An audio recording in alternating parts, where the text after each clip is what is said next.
The emperor, with his mind-reading power, became a ruthless scoundrel. This video is purely for entertainment and does not infringe on copyrights or laws. The rights to the novel and image belong to the original author. We do not claim ownership. Don't like waiting and want to listen to this fanfic in full now?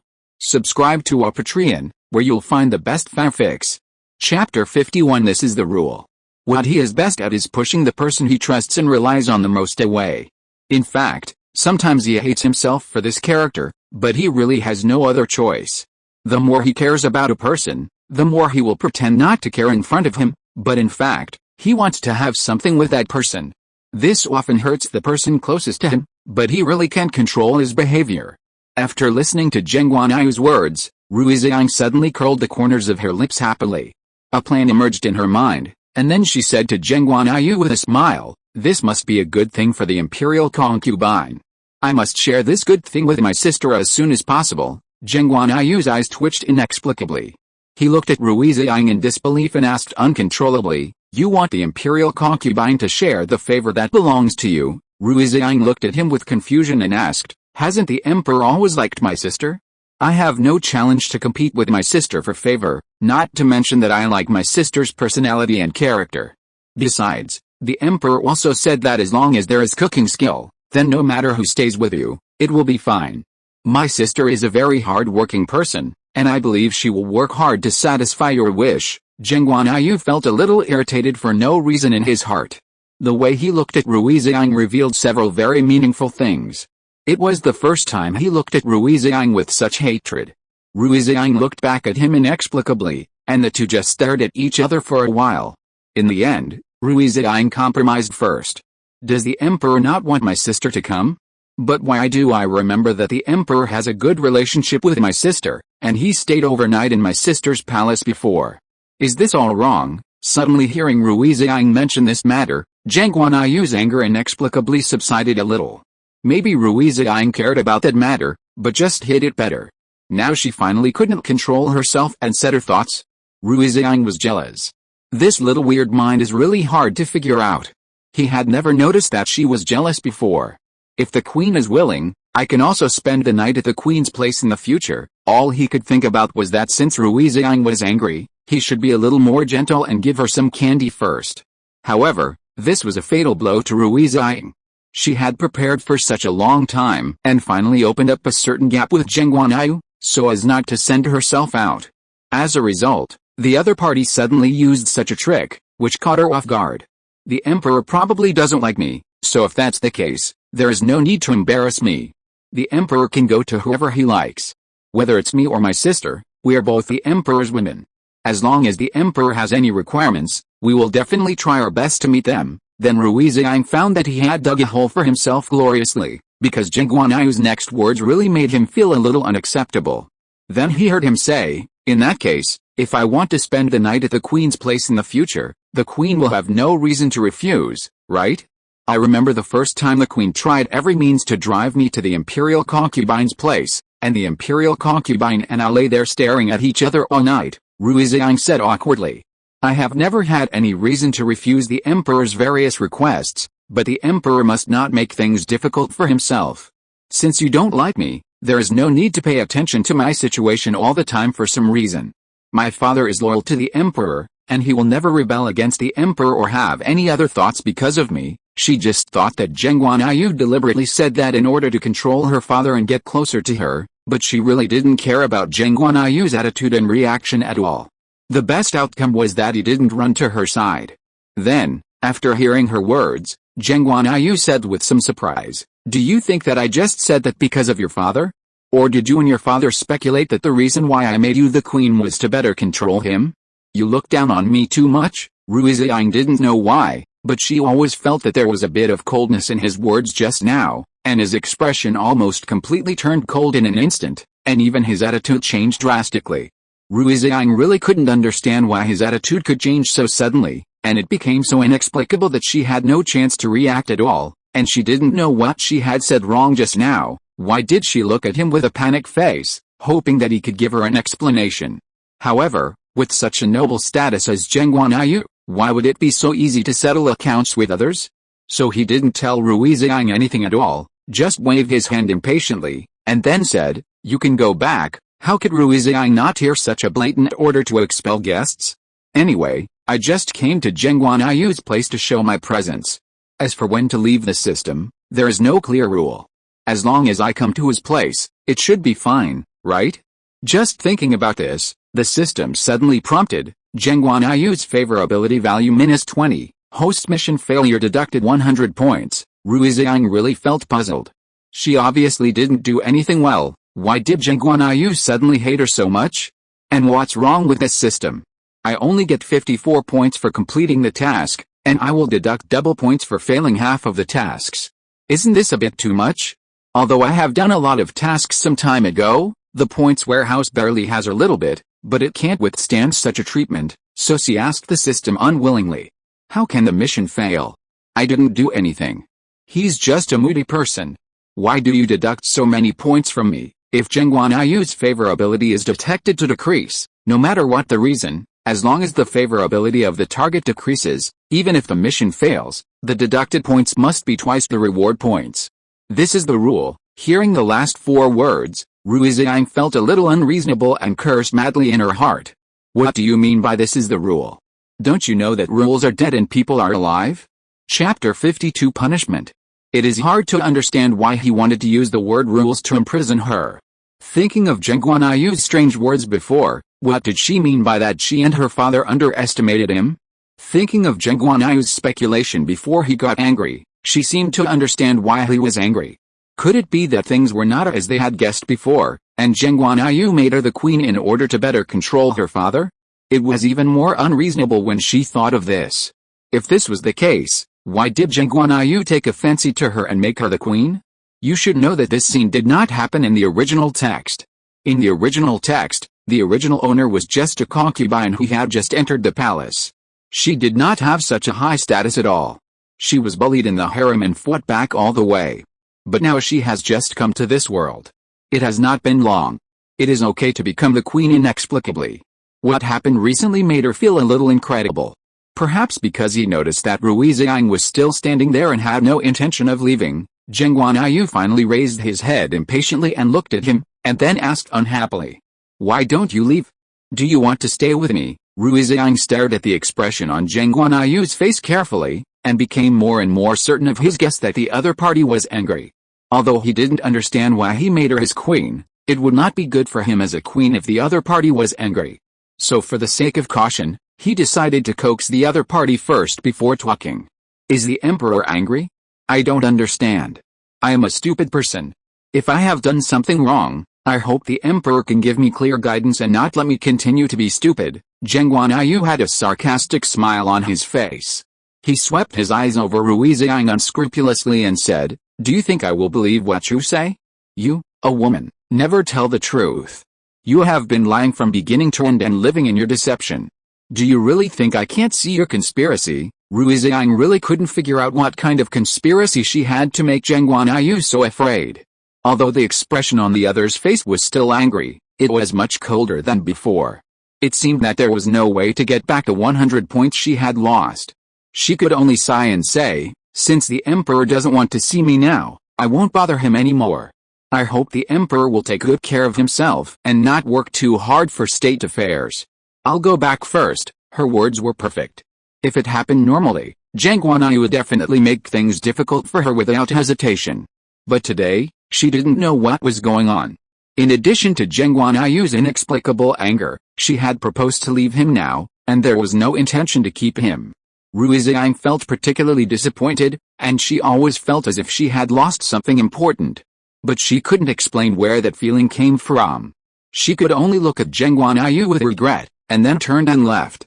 After returning to her palace, she kept thinking about what was wrong with what she did today. In fact, after spending so much time with Geng Guanyu, she also found that Geng Guanyu's attitude changed rapidly. Sometimes you can't guess what he's thinking, but he's a man with a big heart, and he can make jokes occasionally, but that's just occasionally.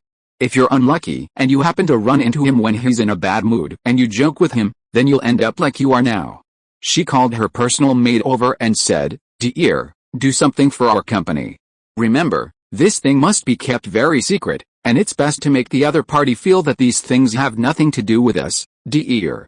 When it comes to things related to Rui Ziying, she has always been very rigorous. Although she didn't understand why our Rui Ziying did this, she didn't ask anything, but just nodded. Then she put her ear in front of Rui Ziying. After listening to Rui Ziying's words, he nodded in a trance and agreed, and soon disappeared in the palace. Not long after, Rui Ziying got a satisfactory news. It is said that Manziosi has been very hard recently. She has been learning cooking skills with the imperial chef every day, trying to practice a good skill to please Geng Guanyu. Rui Ziying was very satisfied with the other party's performance. After all, this was a message she had specially asked the ear to spread. Fortunately, the other party was developing in the direction she expected. After a few days, after what happened that day, Rui Ziying never went to find Geng Guanyu again, and Geng Guanyu never stepped into her palace again. During this period, the two of them seemed to have a conflict and refused to show weakness to each other. Then Rui Ziying heard that Manziosi took her masterpiece to Geng Guanyu, and was thrown out without even entering the door. Even the things she prepared were thrown to the ground fiercely, without any mercy. The moment Manziosi got up from the ground, she felt particularly wronged. She had worked hard for half a month, but in the end she got such a result. She was thrown out like a puppy without even seeing the emperor.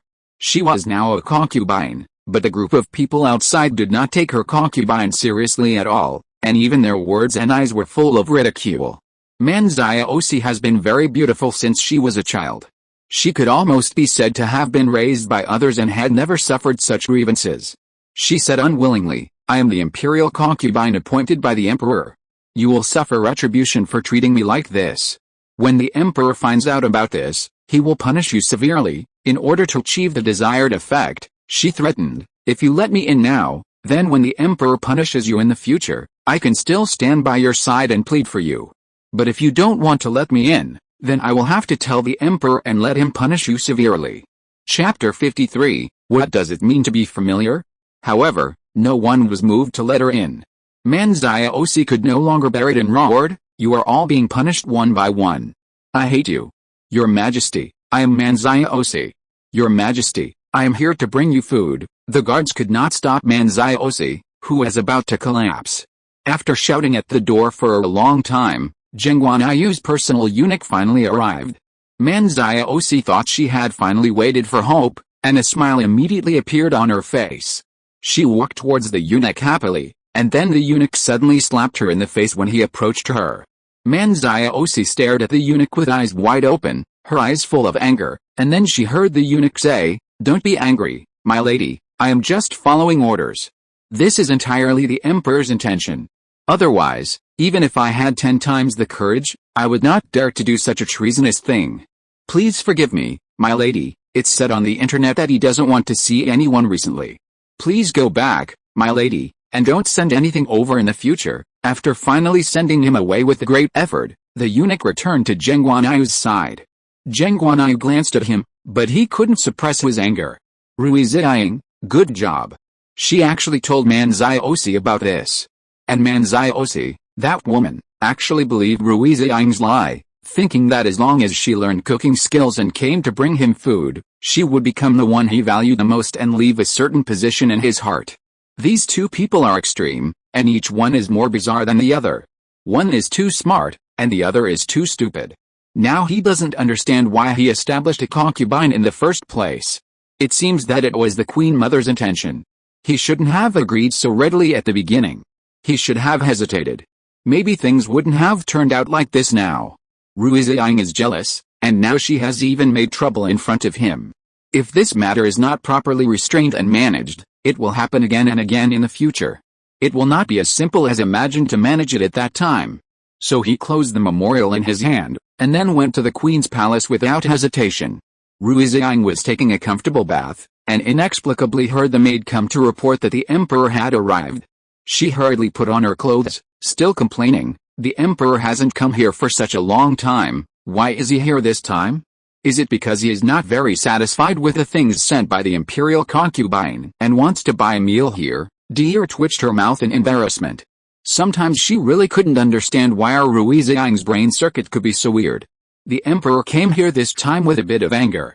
9 out of 10 times he came to settle accounts with Rui Ziying because of something, but the other party simply thought that the emperor came here to eat.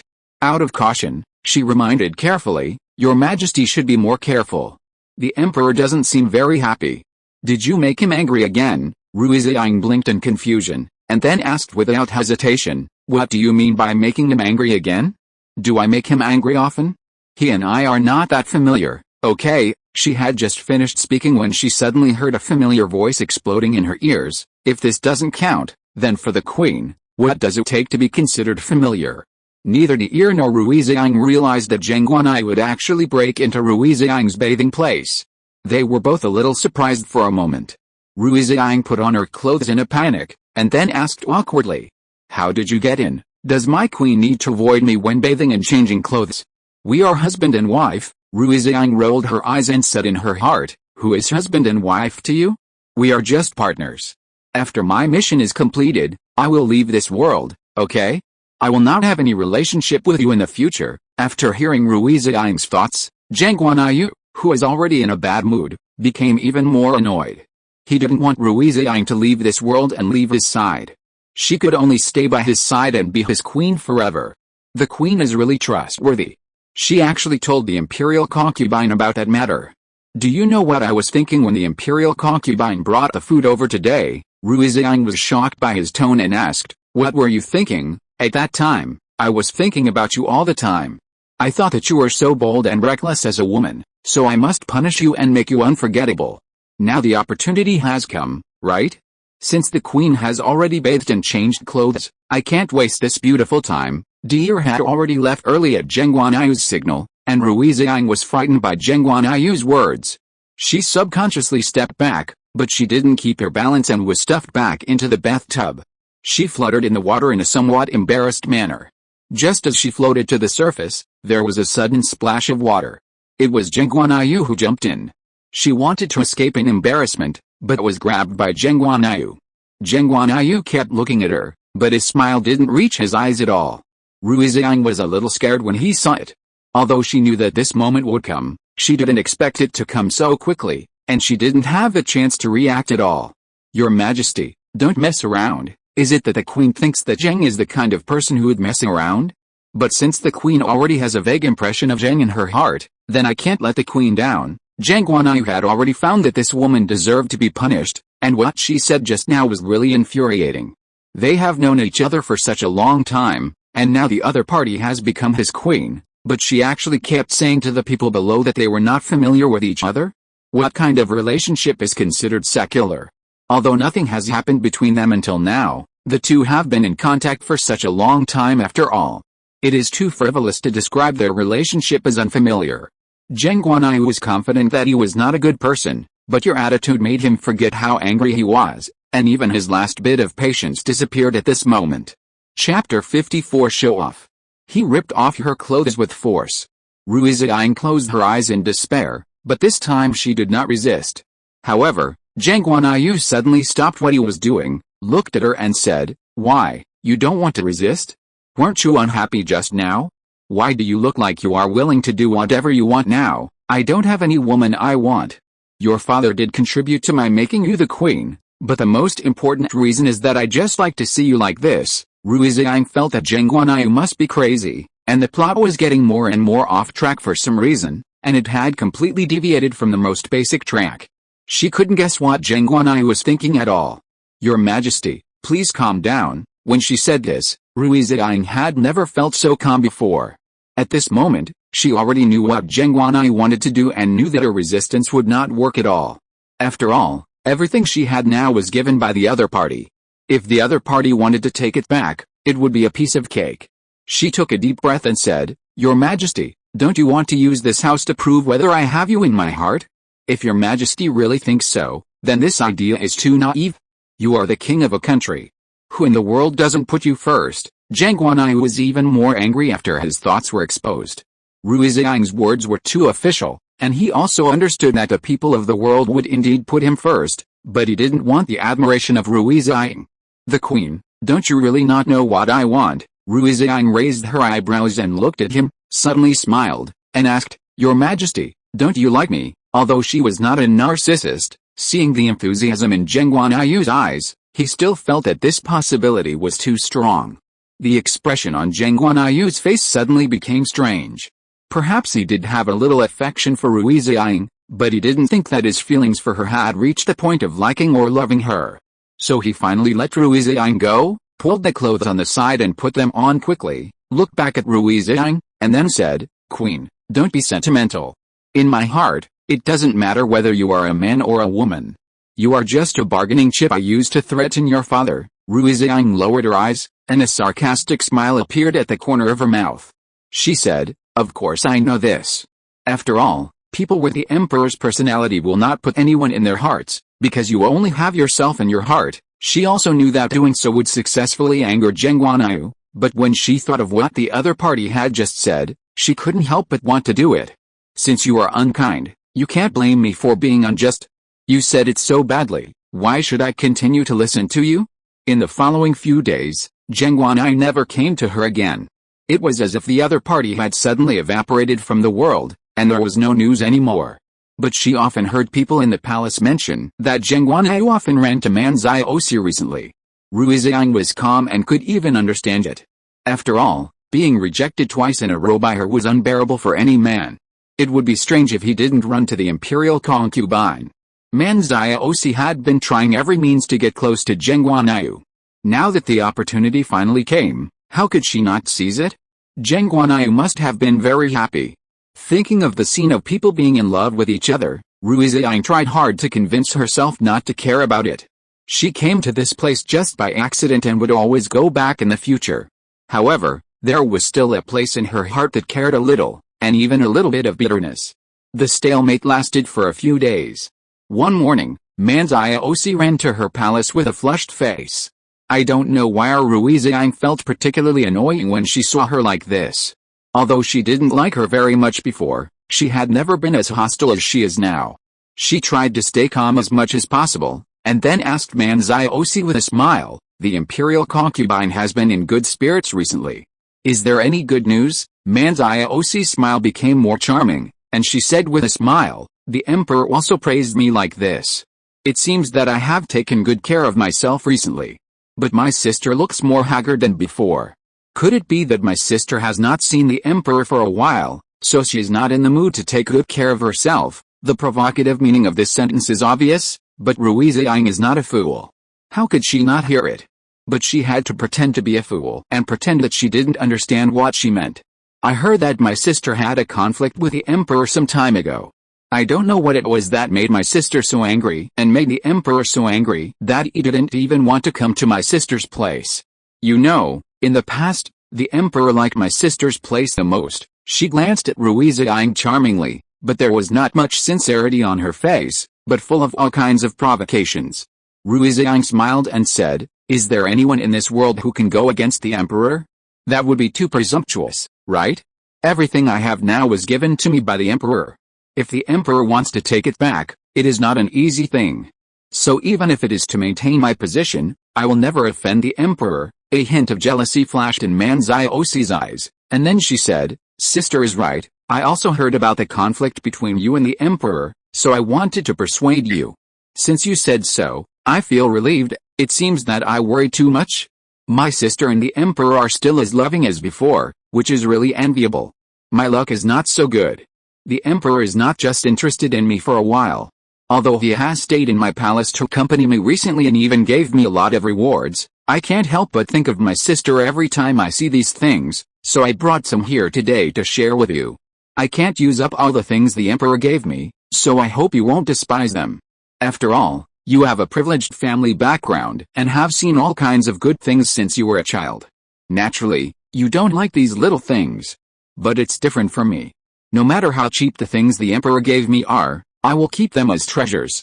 I hope you won't let me down." If you're listening to this novel on a channel other than Fanfic World, it means they downloaded and uploaded it without effort. We cordially invite you to visit our channel, Mundo Fanfic Novelis. There you'll find the original version of this story and you can explore many other novels of various genres. We're waiting for you to immerse yourself in a world of incredible novels. Chapter 55 Threat. Rui Ziying could see that this woman was here to cause trouble on purpose, but she couldn't express her anger, lest people think that the emperor was really important to her. So she just glanced at her lightly, and then said, "Since it was sent by my sister, I believe my sister must have carefully selected it. I will accept it even if I don't like it." If Geng Guanyu was here, she would have offended him directly. What Man Ziosi hated most at this time was that Geng Guanyu was not here when Rui Ziying said this. If Geng Guanyu was here, the relationship between him and Rui Ziying would definitely be worse, and then she would be able to keep Geng Guanyu's heart completely. She was so angry that her teeth itched, but she didn't dare to vent it. She continued to smile and said, "I'm so happy that my sister can accept it. After all, no matter what, this is something I did with my kindness. Although it's not a good thing, I hope my sister can accept it." With a smile, Rui Ziying glanced at the things that Man Ziosi sent over. They were indeed carefully selected. All of them were the worst. Even a piece of jade was full of various impurities. Usually, she used them to reward the little palace maids or eunuchs who helped her. I didn't expect that Man Ziosi would dare to show off these things in front of her. "Since you are here, why don't you stay and have dinner with me?" Her cordial invitation surprised Man Ziosi. She heard that the queen had been in a bad mood recently, so she wanted to disgust her deliberately. Unexpectedly, the other party actually returned kindness with an active invitation to her to stay for dinner. She did not refuse and agreed with a smile. "Okay, since my sister has invited me so kindly, I will not refuse." Rui Ziying went to the kitchen to prepare the food herself. When she was ready, she saw a familiar figure at the table. Geng Guanyu had come, but he was talking and laughing with Man Ziosi, and completely ignored her. Rui Ziying's heart suddenly moved, and she felt sour. She walked over with the food and ignored Geng Guanyu's existence, as if she didn't see the extra person at all. After seeing Rui Ziying's reaction, Geng Guanyu was a little unhappy and said bluntly, "Didn't the queen see that there was one more person? Did she bring an extra set of bowls and chopsticks? Did she want me to eat with my hands?" Rui Ziying smiled and responded, "If the emperor wants, I guess no one can stop you." Man Ziosi thought Rui Ziying might be crazy. She dared to say such words in front of Geng Guanyu. Geng Guanyu has always been moody. She has always been cautious in front of him, fearing that if she accidentally said a wrong word, her head would fall off. But Rui Ziying was able to do it so fearlessly. It was inevitable that she felt a little jealous in her heart, always feeling that Geng Guanyu was not as good to her as to Rui Ziying. Facts proved that it was indeed the case. If it were me, the kind of words Rui Ziying just said would have successfully angered Geng Guanyu and been dragged out to be beaten. After Rui Ziying said this, Geng Guanyu absolutely did not have any explanation, but smiled instead. She was not mistaken. Geng Guanyu did smile, and then she heard him slowly say, "Has the queen been upset recently? She seems to be in a bad mood. Has someone offended you?" he asked knowingly, his eyes fixed on Rui Ziying, waiting for her next answer. Rui Ziying did not speak, but just stood up silently. Then went to get a pair of bowls and chopsticks for Geng Guanyu, and sat down silently again, ignoring the existence of basketball the whole time, and still treating him as heir. I don't know why Geng Guanyu's depression suddenly disappeared after seeing Rui Ziying's current performance. Rui Ziying's abnormality in recent times must be because he hasn't been here for several days. Although there was a little unpleasantness that day, he thought a lot after returning. Rui Ziying's character is soft and not hard, and the harder he is, the more resistance she will naturally have. He is not the kind of soft persimmon, and his personality is also very rigid, so when the two of them collide, it is inevitable that there will be a lot of friction. If neither side is willing to compromise, the flames will only burn more and more fiercely. The queen's cooking skills seem to have declined. He deliberately made trouble for Rui Ziying, which seemed to cause Rui Ziying's response. Rui Ziying has always been very confident in her cooking skills, but now she is questioned by Geng Guanyu. She couldn't bear it anymore and said, "The emperor has been carefully cared for by his sister during this period. I guess he is not used to my coarse words. In this case, why don't you go back to the palace with your sister?" Man Ziosi's eyes lit up, and she couldn't help but glance at Rui Ziying for a moment, and then her eyes fell on Geng Guanyu, and Geng Guanyu's face was a little ugly. He said, "Rui Ziying, do you think I have no temper? Don't take advantage of my patience with you and keep asking for more. Everything you have now is given by me. If I want to deprive you of it, your whole family will not be spared." The expression on Rui Ziying's face also turned cold, And he said lightly, "If the emperor wants to take back what you gave me, you can take it now, but you can't touch my family. They are loyal and have no second thoughts. Once you touch them, the throne you are holding now will be lost." "How do you want everyone to see you?" Geng Guanyu sneered. "Who knows whether your loyalty and loyalty are true or false? If I really want to do something to your family, I can just accuse you of a crime, which is enough to execute your entire clan. So you'd better stay by my side honestly. If you dare to have other ideas, don't blame me for being rude to you." Rui Ziying glared at him angrily, but didn't say another word. Although she had not been in this world for a long time, she could not let go of the care her biological parents had given her, so she had to find a way to protect them no matter what. "Are you angry?" Geng Guanyu suddenly reached out and pinched Rui Ziying's chin, forcing her to look at him. "Rui Ziying, don't play any tricks in front of me. I know exactly what you are thinking. Sometimes I just don't want to expose you. You are my queen. You can be unkind to me, but you must remember that what you say may cause your family to be implicated." Chapter 56. What is the queen doing? So before you speak, please consider how much you weigh in my heart. I know very well how much I weigh. There is no need for your majesty to come and remind me. My temper is my own business. Your majesty's words are final.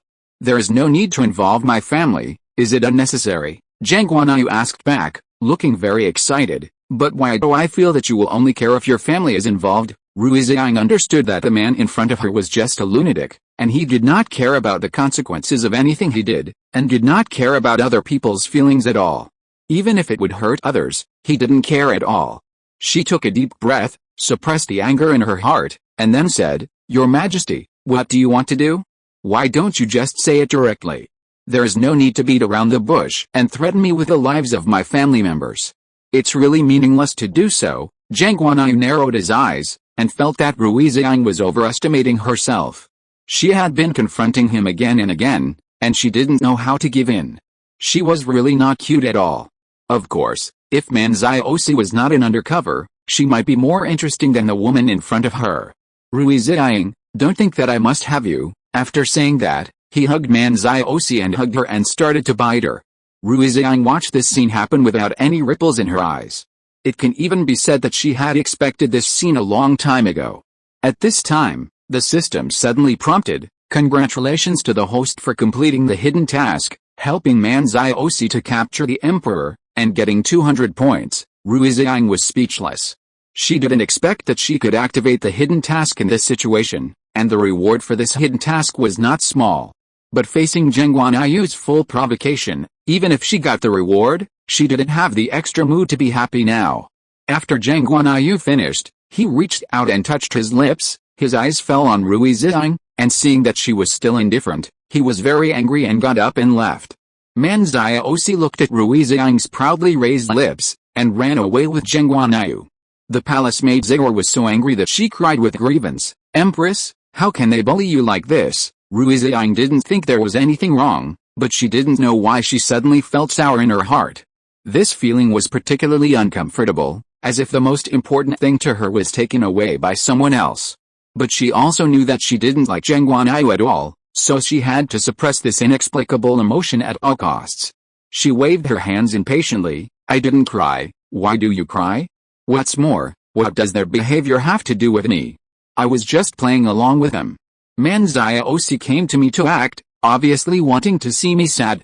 Isn't your crying just letting her succeed?" Although she said so, Ziying still felt a little angry. She choked for a long time before finally swallowing her tears.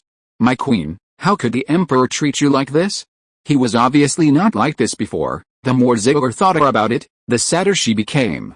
Rui Ziying has been in a bad mood recently. Although she was unwilling to admit it, most people could see that the reason for her bad mood was Geng Guanyu. And today, Geng Guanyu did this kind of thing in front of Rui Ziying to insult her. He simply didn't think of leaving her a way out. Rui Ziying sighed silently, patted her shoulder comfortingly, and then said, "Okay, you don't have to be sad. He is the emperor, and he has 3,000 beauties in the harem. So what if I am the queen? Everything I have now was given to me by him. It will not be easy for him to collect rent in the future. Do you really think that it is so good for me to sit on the position of queen? In fact, I am not as good as an ordinary person. At least ordinary people can be free and don't have to be unable to go anywhere like I am now. The best place to go is the Imperial Garden. Those ordinary people can go out leisurely, but I am like living in prison. I have never been out since entering the palace. Now I don't know what my home has become like. Zihor was even more sad. Of course, this time it was not because of Geng Guanyu, but because she felt sorry for Rui Ziying. Your Highness, don't say that. Actually, you are also free. You are the master of the 6 palaces. You are the most powerful in the harem. If you don't like the imperial concubine, you can give her a little punishment. Rui Ziying shook her head, knowing that there was no point in doing so. She had no intention of targeting Manziosi at all. Okay, Zihor, go down and have a good rest. Don't continue to comfort me. Let me calm down. Zihor was worried about her and left with a look back every 3 steps. When she was the only one in the whole palace, Rui Ziying found a place to sit down and collapsed a little, thinking about everything that happened after she came here. In fact, compared to what Geng Guanyu had just done, the most chilling thing for her was that the system was indeed on the side of Manziosi. Manziosi had hidden tasks, but she didn't. Did she come to this world just to make up the numbers? Or to assist Manziosi? If that was the case, she would have to be more careful in the future and try not to offend Manziosi.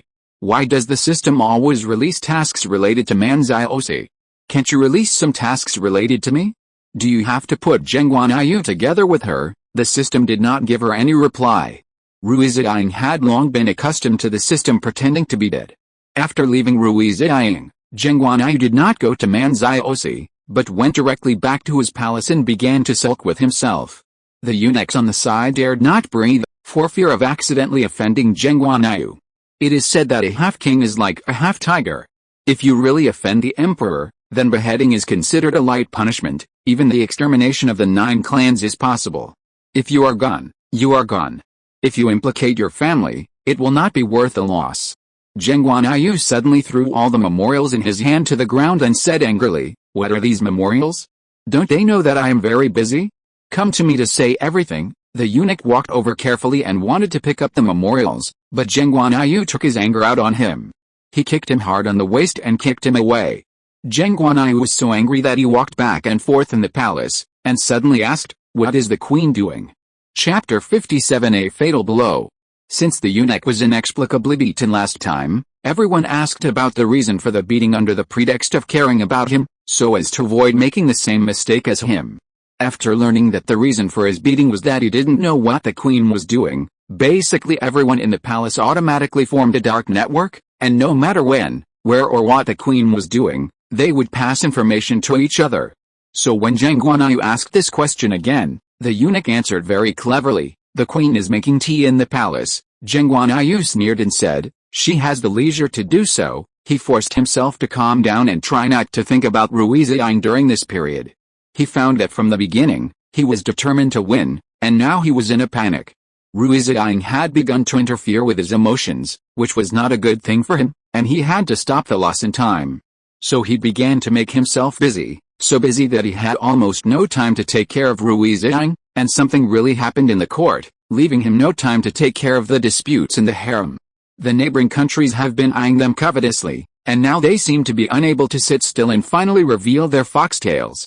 Rui Ziying in the border area sent a letter saying that a large number of troops were being dispatched to approach them, and it seemed that they were preparing for a war. Geng Guanyu was so anxious about this matter that he could not sleep for 3 days and 3 nights. He was in anxiety every day. He sent a letter to ask Rui Ziying if he could hold on, but the other party did not reply for a long time. In the court, even if he wanted to suppress this matter, it spread among the ministers at lightning speed, and all kinds of rumors were spread. Every time he saw those ministers talking with panic on their faces, he wanted to pull out the instigator and beat him up, as if only in this way could he relieve his hatred. Rui Ziying only noticed that the people in the neighboring countries had taken action. At present, there was not enough evidence. It was a very inappropriate thing to cause unrest in the country at this time. The news between the ministers could easily spread downwards, and then ordinary people would get the news and cause a commotion among them, which would be a very unfavorable thing for their country. But now that the news has spread, he simply stopped hiding it. When he went to court the next day, he asked this question directly in front of all the ministers, asking them what countermeasures they had. These people are usually eloquent, but when something really happens, they become cowards. When Geng Guanyu's eyes swept over them one by one, almost everyone lowered their heads in fear. No one dared to breathe, and no one dared to make any comments. So Geng Guanyu could only look at Yu Zufei, the only person he trusted, and try to get the answer he wanted from him. Although Yu Zufei's words were not very pleasant to hear, he was loyal to his country, so the moment Geng Guanyu's eyes fell on him, he spoke calmly.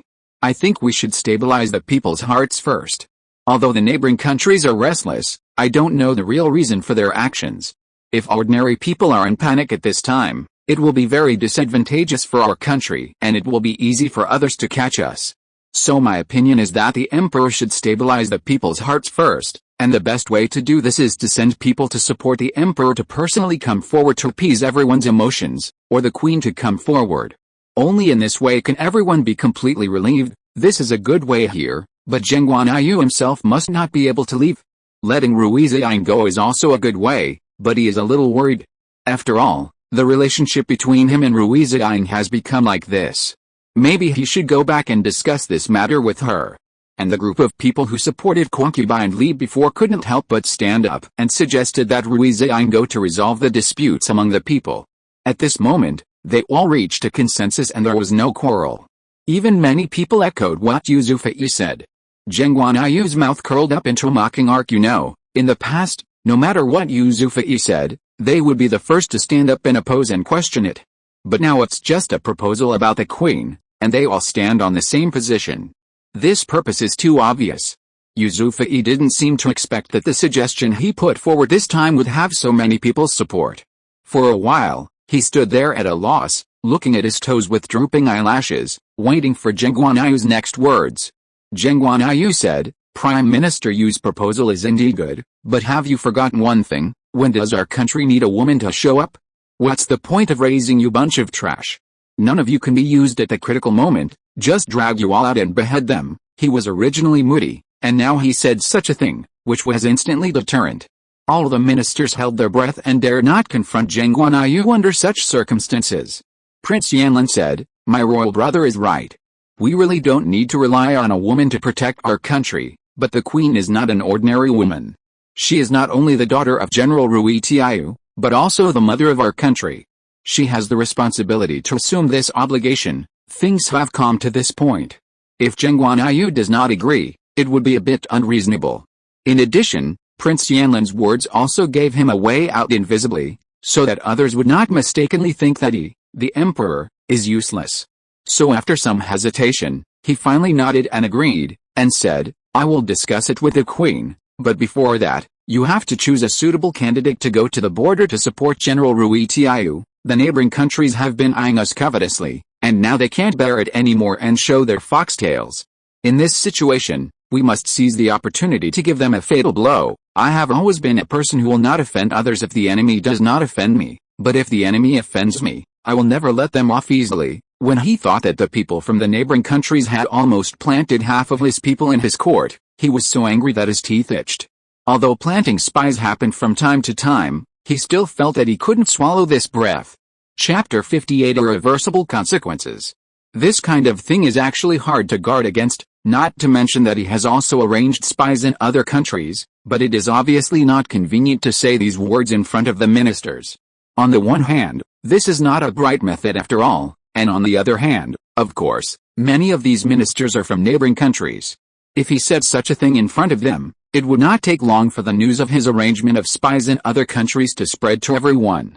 People in neighboring countries must be happy to see him laugh, so they will spread this news to other countries at all costs, and then they may be able to join hands with young people from other countries to deal with him. Since everything has been discussed, there is no point in staying, and Geng Guanyu withdrew from the court. After a period of entanglement, she decided to meet Rui Ziying and tell her about this matter. But if we eat like this, we will be embarrassed, and with his character, he will naturally not go to such a shameful thing. Once, he secretly revealed the situation of Rui Ziying on the border to Rui Ziying. Sure enough, it didn't take long before the other party came to the door in person, and his attitude was very sincere. Seeing Rui Ziying's humble appearance, Geng Guanyu suddenly felt very angry. She was so strong in front of him, But when it came to her family's affairs, she was like a little white rabbit and could be manipulated by anyone. It turned out that this woman was just a little arrogant in front of him, and she would still be helpless when encountering problems. Why did the queen come here today? He deliberately pretended to be very calm, as if nothing had happened, waiting for Rui Ziying's next words. Rui Ziying had completely cut off contact with the outside world since entering the palace. It was only recently that he heard the news that his father had an accident. He tossed and turned in the palace and secretly sent letters home. The news he got was almost the same as what he heard. So she panicked.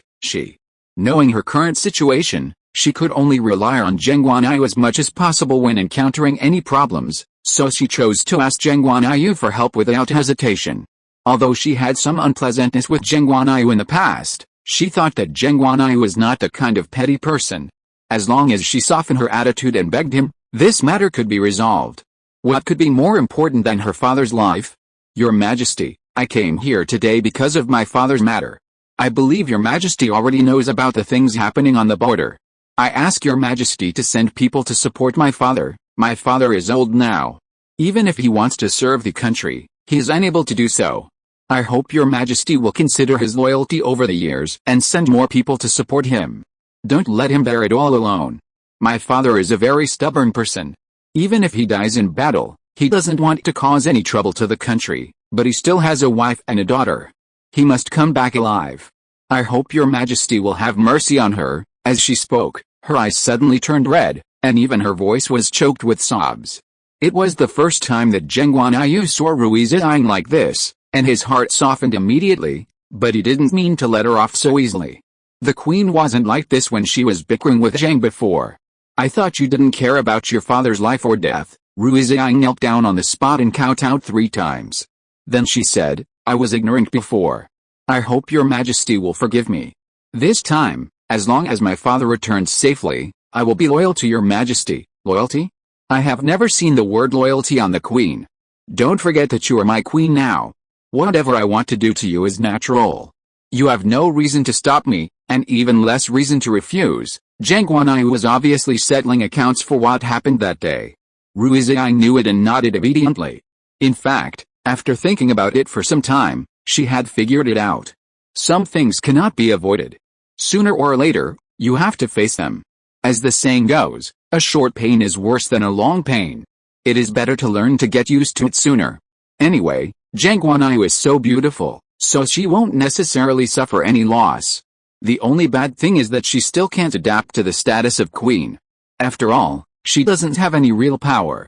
There are only her and the imperial concubine in the harem, and the difference in status between them is not that big. At least the other party has the support of the queen mother, and she, as the queen, still has to show weakness in front of the queen mother. I understand. These few short words made Geng Guanyu feel like he was forcing a good woman into prostitution. He felt particularly uncomfortable and forced Rui Ziying to look up at him. I don't know what I did wrong here to make the queen so dissatisfied with me and escape again and again. Rui Ziying forced a smile and said forcefully, the emperor did nothing wrong. It was me who did something wrong. I did not fulfill the responsibilities that a wife should fulfill. It was indeed the first time that Geng Guanyu saw Rui Ziying like this, but seeing him accepting it, he still felt a sense of resentment in his heart. He sneered and said, but I don't think the queen has any guilt, and you even think it's natural to do so. Is everything you are experiencing now your outlook on life for the queen? He could hear Rui Ziying's thoughts, and naturally guessed a little bit that Rui Ziying might not be from this world. As for where she came from, and what kind of help or harm she had done to herself, it was still an unknown. Rui Ziying was very surprised that Geng Guanyu would ask such a question. She couldn't help but look up at him. At the moment when their eyes met, she lowered her head in guilt. The world she came from had a life view like this. There was no need to compromise for a man. However, in this world where men were superior to women, women could only obey men. Even if they were a little powerless, they would face irreversible consequences. Thinking of this, she suddenly felt that Geng Guanyu was quite good to her. At least she had encouraged him so many times, and he had not caused any substantial harm to her. He could even be considered tolerant. Chapter 59, Calming Down People. Although this idea seems a bit absurd, it is indeed the case when you think about it carefully. Over time, her eyes looking at Geng Guanyu have changed. She has a bold guess in her heart. Could Geng Guanyu really like her? Although he does not think he has such great charm, the owner of this body is very perfect and clear. He has to make Qin Kaiyong not say anything. His figure and appearance are excellent. It is reasonable for Geng Guanyu to like her. After all, there is no man in the world who is not lustful. Even if Geng Guanyu is the king of a country, it doesn't matter. Although he doesn't seem to be very interested in women, this is the only reason that can explain why he has chosen to tolerate her again and again. I don't understand what the emperor means by this. I just hope that the emperor can contact my father and don't let my father go alone to fight against the millions of troops of the neighboring country. No matter how brave and good at fighting my father is, he can't be their opponent. Geng Guanyu knew that Rui Ziying wanted to avoid this topic, but how could he let her go so easily? If the queen cannot answer my question, then I can only think that it is the fault of the father if the son is not well educated. The reason you are in this state now is because Rui Ziying did not teach his daughter well. Rui Ziying never thought that her father would have to bear such a big blame. In the end, she could only force an explanation. What happened to me has nothing to do with my father. My father has been constantly telling me to try not to disobey the emperor, but I can't do it. Why can't I do it? Geng Guanyu pressed on step by step, without thinking of leaving her any way out. Rui Ziying bit her lips for a long time before she said, because I don't want to. This reason is indeed a bit willful. Let alone the tyrant in front of her, it is estimated that any ordinary person would be angry and ashamed. However, what she never expected was that Geng Guanyu was not angry at all, but was just laughed at by her. The queen's reason is interesting. No one dares to say such a thing in front of me. You are indeed the first one. Of course, only you can do this. It's just that the queen has been by my side for such a long time, and you don't seem to know me well enough. Even if it's not for your father's face, I will send people to support us to protect our country. The queen doesn't have to worry so much. I thought that with your personality, you would never choose to compromise in this life. I didn't expect that when you got married 1,000 years later, you were so nervous that you even tried desperately. Rui Ziying blinked like a child for a while and didn't understand what Geng Guanyu meant by this, but she quickly reacted after thinking about it carefully. Yes, how could Geng Guanyu let her father go through all that? Even if he didn't care about her father's life or death, he cared about this country. She quickly reacted and wondered why she got the news inexplicably. It turned out that someone was secretly controlling all this behind me, and the initiator of all this was Geng Guanyu. After figuring this out, Rui Ziying was a little amused. She didn't expect that she would be so impatient when encountering things, and she accidentally fell into a trap designed by others. She was beaten to a pulp, and now she felt particularly embarrassed. She wanted to find a hole to crawl into on the spot. As if only by doing so could she escape her foolish behavior just now. So the emperor specifically told me this news? How smart, but I didn't mean to lie to you. Your father's situation is indeed as thrilling as you know. Now the only person who can save your father is you. There is really a good way, but I don't know if the queen is willing to do it, Rui Ziying asked without thinking. What is the way? The queen left the palace to appease the people. When she heard that she could leave the palace, the expression on Rui Ziying's face was so excited that Geng Guanyu felt it was dazzling. Geng Guanyu, your majesty, don't be too proud. You only have the opportunity to go out in order to appease people's hearts. You will have to return to this place in the future. Rui Ziying curled his lips, feeling like a canary locked up by others. Since entering the palace, he no longer has any freedom, but he has not received the treatment that a canary deserves. Your majesty, please tell me what I should do. Don't worry about the future. Zheng will arrange the specific matters. You only need to walk around the capital and tell the people not to be nervous. Everything will be supported by our court. Your father will do his best to protect their safety. That's enough. This was not a difficult task, so Rui Ziying agreed without hesitation, but Geng Guanyu couldn't help but remind her, are you sure you don't want to think about it anymore? Rui Ziying shook her head and answered very firmly, I have thought about it, so I will do as you say. To appease people's hearts, the queen has always been working hard. If she can't adapt, she can choose to withdraw in time, and she may also encounter danger. I think if I leave the palace to appease people's hearts, the emperor will at least guarantee my safety.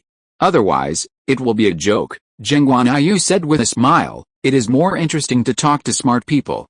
I don't even need to say some things directly, you can see what I am thinking. I will indeed send someone to protect your safety and bring you back safely. Of course, There is another reason why I sent someone there, which is to prevent you from escaping. If the queen really has this idea, then I advise you to give up this idea as soon as possible, otherwise it is difficult for me to guarantee what direction your life will go in the future. Rui Ziying was not unable to hear this blatant threat, but she just pretended that she didn't understand. What kind of words are you talking about, Your Majesty? The treatment in the palace is so good. After eating and drinking, you don't have to do anything. Is there any place more comfortable than here? She smiled and seemed to be really satisfied with the life here. People who could always hear Rui Ziying's inner thoughts would naturally not believe her lies. If it's okay, then the queen will go down first. I have to choose a few trustworthy people to keep an eye on you. He was too lazy to cover up now, and directly said to send someone to keep an eye on you instead of protecting you. Chapter 60 Preparations before departure. After Rui Ziying left the palace, her face immediately darkened. Geng Guanyu used her family as a means of threatening her, which made her look down on him. However, she was still very fond of this. Moreover, the method Geng Guanyu said was the best solution that could be thought of at present. If it was not implemented, it would really put her father in danger. Her father was old, how could he bear such grievances, so she would not hesitate to make sacrifices. Although in some ways, he did want to escape from the palace and leave this cold place, but when she thought of her father and family, she could only be forced to give up this idea. As she said herself, there was no need to worry about food and drink in the palace, and there was no other disadvantage except to look at people's faces. Everyone wanted to climb up, but now she had already sat in the position of queen, and there was no extra use to continue to climb up. Now the only thing she wanted to do was to protect herself and her family as much as possible. After completing the task and leaving this place, everything here had nothing to do with her. She didn't care what decision Geng Guanyu would make at that time, but as long as she was still alive, she would never let him have the chance to implicate her family.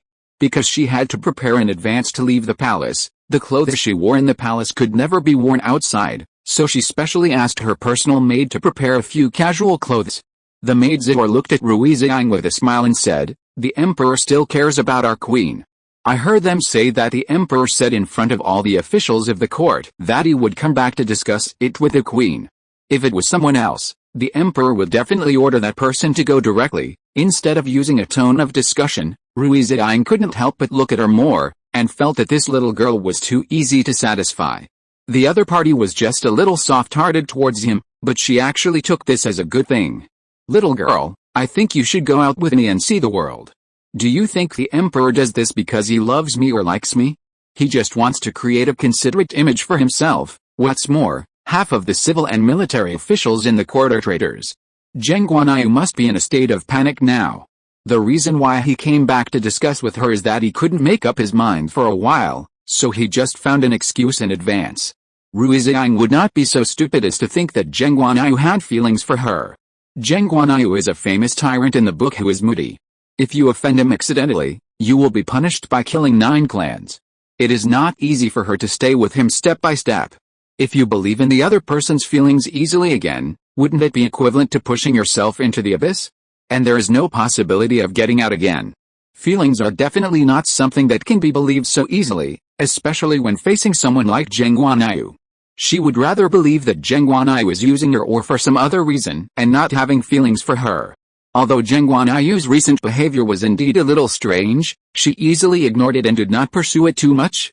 Zor had a tangled look on her face, and she obviously did not understand what Rui Ziying meant, but she still felt that what Rui Ziying said made sense. So she nodded and agreed. She looked at Rui Ziying with surprise and asked, "Are you planning to take Zor out of the palace?" Zor has never left since she entered the palace. "I'm really looking forward to it." Rui Ziying nodded reluctantly. "You are a silly girl. In order to prevent you from being cheated in the future, I decided to take you out to explore the world. You will have to get married in the future. It's not good for you to be too naive. Although I will make plans for your future and choose a husband for you, people's hearts are unpredictable. The reason you can have such a simple idea while staying in the palace is because of me. If it weren't for me, I guess you would have been killed by now." Zor absolutely believed these words. It was very common for someone to die in the palace. She often heard that a palace maid was killed inexplicably because she offended someone. She and her sisters had been living in fear, but now when she heard Rui Ziying mention it, she realized that the palace was really terrifying, and some people really couldn't be offended easily. She was just lucky enough to stay by Rui Ziying's side, and Rui Ziying happened to be a very gentle person. Not only would she cook for them personally, but the most important thing was that she was also very nice to them. "Thank you for your advice, my lady." Zhou will remember it. When she talked nonsense in front of Rui Ziying, the other party would not blame her easily. Thinking about it now, she was really scared and broke into cold sweat. If the person she served was someone else, she probably wouldn't have such good luck to live until now. Sometimes she would stand up for Rui Ziying. Now she thought that Rui Ziying knew it better than anyone else, but she didn't care that much, or she had her own countermeasures and didn't take the matter too seriously. Compared with Rui Ziying's calmness and self-control, she was like a nagging woman, complaining about Geng Guanyu from time to time. But if you think carefully about Geng Guanyu's identity, how could an ordinary maid like her complain about him? "Okay, you go down first. Remember to prepare some casual clothes for me." Zhou hesitated for a moment, and finally couldn't help but said, "Your Majesty, you are not going out incognito this time, and you don't have to wear casual clothes. On the contrary, the more fancy you dress, the better. Only in this way can you intimidate those civilians, and they will respect you more when you speak." Rui Ziying shook her head. "In this situation, the more fancy I dress, the more it will arouse the dissatisfaction of those civilians towards me, and even complaints against the court. After all, as long as there is a war, it is the civilians who suffer. But at this time, we can still live in luxury. It is inevitable that they will feel it is particularly unfair, which will have a counterproductive effect." After listening to Rui Ziying's words, Zhou felt that it made more sense. She hated herself for not knowing anything and not being able to help. She could only run downstairs to prepare clothes, trying to help Rui Ziying in this way. Chapter 61 Jade Pendant. Soon it was the day to leave the palace. Geng Guanyu came to see her off in person and gave Rui Ziying a jade pendant, telling her earnestly, "This jade pendant represents me. If the queen encounters any trouble, you can take it out. No matter where you are, there will be soldiers to protect your safety." Rui Ziying looked at him with a complicated expression. For a moment, she didn't understand what his intention was. Was it really just because he cared about her? Or did he have other purposes? But now there are so many people watching their every move, naturally I am embarrassed to refuse. I can only bite the bullet and take it, and said, "Thank you for your concern, Your Majesty. With your words, I think the common people will be grateful, and the crisis our country is facing this time will definitely be resolved in a short time." Geng Guanyu couldn't help but raise his eyebrows, and admired Rui Ziying more and more, her ability to make up nonsense. She obviously hated him to death in her heart, but she said that she had never complained about him from beginning to end. But during this period of time, Rui Ziying's complaints in her heart, he said that he could not avoid revealing any flaws, which made him feel very depressed, always thinking about whether he could cause trouble for his girlfriend. But when he thought that he really wouldn't see each other for a long time, he felt panic in his heart, and was a little irritated for no reason. Suddenly, he resented why he agreed to this bad idea in the first place. With him in charge, there was no need for a woman to take responsibility, but this was the best way to appease the people, not to mention that this was also within his jurisdiction. He did not think that Rui Ziying would have any problems within his jurisdiction. After thinking this through, he decided to give it a try and let Rui Ziying handle it. He believed that Rui Ziying had the ability to do so. After all, Rui Ziying was a smart person. Even if things didn't go well, she would definitely find a way to protect herself, so he didn't have to worry about this. When the carriage was heading out of the palace, Geng Guanyu stared at the backs of the team leaving, and finally sighed silently. Rui Ziying sat in the swaying carriage, feeling a joy of leaving the palace, but she knew very well that she would come back no matter what this time. If she dared to run, her family would definitely suffer. Moreover, she was bound to assist him inexplicably. Even if she wanted to run, she would not have the chance. If she could not complete the task, she would be forced to stay in this place. As long as she was within Geng Guanyu's jurisdiction, she would be caught by the other party no matter where she fled. Moreover, when she left the palace this time, Geng Guanyu clearly stated that he would send a group of people to protect her. In fact, protection was already a very euphemistic way of saying it. To put it bluntly, it was to stare at her blatantly to prevent her from escaping. Rui Ziying sighed silently and looked down. Before she left the palace, she couldn't help but look outside the carriage with a leaf. The scenery outside the carriage kept falling back, just like her heart, slowly returning to the time before she came to this world. The world she lived in was completely different from here. There were high-speed trains and airplanes there. No matter how far the distance was, it would not take much time. It was not convenient to go anywhere slowly like now. Even if the distance was very short, she needed to sit in a carriage like now, and bring a large group of people with her to prevent any danger. The world she lived in didn't have so many complicated things, so naturally there was no need for special protection. But now here, there are all kinds of dangers at any time, and there is the possibility of being robbed. In this case, these protective measures are so indispensable. The carriage was shaking all the way, and she didn't know how long it had been. Rui Ziying just felt very sleepy and fell asleep soon. When she arrived at the destination, it was Zidor who woke her up. "Empress, we are here." You can't tell that the little girl's voice was obviously excited. She was very satisfied with today's trip. Rui Ziying rubbed her eyes sleepily, and then reluctantly opened her eyes, pulled open the curtain and walked out. What she saw was a prosperous scene, and an ancient door stood in front of her. Someone walked over to open the door. Not long after someone came to open the door. When he saw the group of people standing at the door, he was obviously surprised. After a while, he went back to report. Then more than a dozen people came out together and respectfully invited Rui Ziying in. Rui Ziying was already used to such scenes. People who came out of the palace had seen all kinds of scenes. What he was experiencing now was nothing compared to what he had seen before. "Greetings, Your Majesty." After the door was closed, Rui Ziying bowed in front of the crowd. He glanced at the crowd nonchalantly, then raised his hand to signal them to stand up. "I am not wearing formal clothes, so you don't have to perform such a formal ceremony. My company originally came here for the common people, but since I have chosen to travel incognito this time, it means that I don't really want to reveal my identity. I also hope that you try not to call me the Queen when you are outside." The man in charge of receiving Rui Ziying was stunned for a moment, then said, "But didn't the Queen come here to appease the people this time? Since it is to appease the people, I'm afraid she can't travel incognito. She should try to make a big show. What's more, we had already spread the news before the Queen came here, and now most of the people already know that you are coming." Rui Ziying did not expect that they were so fast that they spread the news without giving her a chance to react. In this way, even if she wanted to keep a low profile, she probably wouldn't have the chance. She could only bite the bullet and nodded, letting them deal with the matter. "In that case, I'll leave this matter to you. I'm tired, please find a room for me to rest. It's been prepared a long time ago. Your Majesty, please follow me.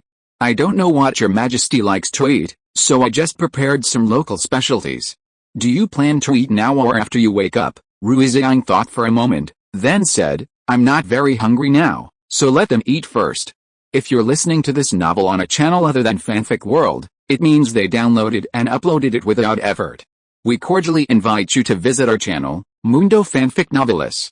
There you'll find the original version of this story and you can explore many other novels of various genres. We're waiting for you to immerse yourself in a world of incredible novels. Chapter 62 Taking Risks. Yes, the room they arranged for her was quite big. Although it was not as big as the palace in the palace, it was already very good for people outside the palace. Rui Ziying took a comfortable bath, and Zimmer brought in the food. "My queen, eat something." Rui Ziying didn't have much appetite, so she said, "I don't really want to eat, you take it out, you'd better eat something. The energy is not as good as the food in the palace, but you can't go hungry. We have spent a lot of time on the journey. If you don't eat something, how can your queen have the energy to do the next thing?" Rui Ziying couldn't help laughing. The reason why he brought Xiu was because he was very considerate in this regard. When there was something she didn't want to do, this little girl would boldly remind her. "Well, since you have said so much, it would be too disrespectful for me if I don't decline." Zidor nodded with a smile, "Then please eat a little for Zidor's sake." Rui Ziying and the others had just arrived at their destination, and Geng Guanyu had already received the news in advance. Although he asked Rui Ziying to leave the palace, he was not at all reassured. Although he could hear what Rui Ziying was thinking, he still wanted to get more accurate information about them. "Is everything arranged over there? Are you sure there won't be any trouble?" "Everything has been arranged. Please rest assured, Your Majesty. We will never let the Queen down. What's more, the Queen is a smart person. She knows better than us what to do, After saying this, Geng Guanyu could only nod even if he didn't trust her. Next time, report to me in time if there is any news. Remember to protect her safety and never let her suffer any harm. She must take time to study safely and return to the palace safely. After the man left, Geng Guanyu sat on the chair tiredly, wondering if it would work this time. News came from the border again. It was said that the people of the neighboring country were ready to make a move. It seemed that they were ready to go to war. He also noticed during this period that the people in the court were obviously divided into two groups. One group was worried about the war, and the other group was looking forward to the war. Most of the people who were looking forward to the war were his confidants. It was not until this moment that he realized how much of a failure this emperor had been. His subjects had already turned their elbows outward, but he only realized something was wrong at this moment. If it were not for Rui Ziying's previous reminder, he would probably still be kept in the dark and could only be slaughtered. He took a deep breath and barely suppressed his irritability. Rui Ziying went to appease the people. If she went, she might be targeted by people from neighboring countries. If they attacked her, it would be troublesome. This was one of the things he was most worried about. But things had come to this point. He could only pray that Rui Ziying had better luck and would not encounter any danger and go to him. That group of people was useful and could not even protect Rui Ziying. The memorials were sent up like they were free. Each memorial was about the war on the border. All kinds of news were sent over, which made his heart even more frightened. If the soldiers this time were not resolved as soon as possible, not only would the civilians be in a state of constant fear, but the most important point was that he was also worried that his position might be unstable at any time. If the enemy had aroused such thoughts, he would have to think of a corresponding countermeasure to solve it. He could not just sit there and wait for others to attack them. The letters sent by Rui Ziying always reported good news but not bad news. Although he would occasionally mention things on the border, he took on everything on his own and just passed on the good news. He got more unfavorable news about the border from others, but he couldn't tell whether he should believe Rui Ziying or the real news. He knew Rui Ziying's strength, and he believed that he would definitely do what he said, but facing the strength of a country, he must not underestimate the enemy. They must prepare in advance and must not let others slaughter them. It is estimated that it will not take long for Rui Ziying to know about Rui Ziying's past to appease people's hearts. At that time, he will be terrified and send a letter to ask him to find a way to protect Rui Ziying. But he never expected that the other party did not express anything after receiving the letter he sent, and even the reply to him was still a light-hearted attitude, just saying that this was all Rui Ziying's responsibility and asked Geng Guanyu to believe her. When Geng Guanyu received the letter, he was inexplicably a little irritated. They were indeed a pair of father and daughter. Their attitudes were so indifferent, and they made unlimited sacrifices for the country, even at the cost of their own lives. Logically speaking, this was a good thing, and he should be happy, but for some reason he wanted to see Rui Ziying's reply that he was worried about Rui Ziying. Even if he blamed himself, he would not be as sad and depressed as he is now. After taking a deep breath, he forced himself to suppress the resentment in his heart. No one knew Rui Ziying's character better than him, and Rui Ziying also obviously had the same character as him. When encountering any problems, she habitually took it all on herself and would never add trouble to others. But it was this kind of character that made him so fascinated that he even doubted whether he was completely in love with Rui Ziying, but he just didn't want to admit it. Rui Ziying had only been gone for less than a day, but he was already thinking about her to the point of obsession, and even wanted to know everything that happened to her.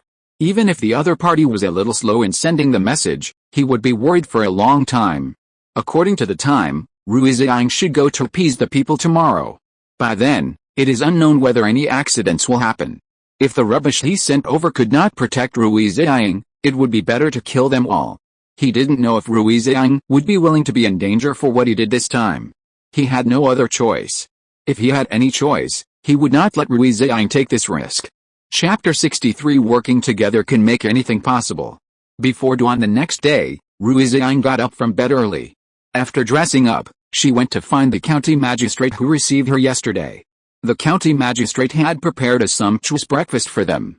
Everyone was very satisfied with the breakfast. After eating and drinking, Rui Ziying asked, "Has County Magistrate Zhu chosen a place?" Before going to bed last night, she clearly told the county to find a relatively wide place so that people could come and listen to her speech. County Magistrate Zhu looked at Rui Ziying with a smile and said, It has been prepared a long time ago. How dare I delay the queen's order?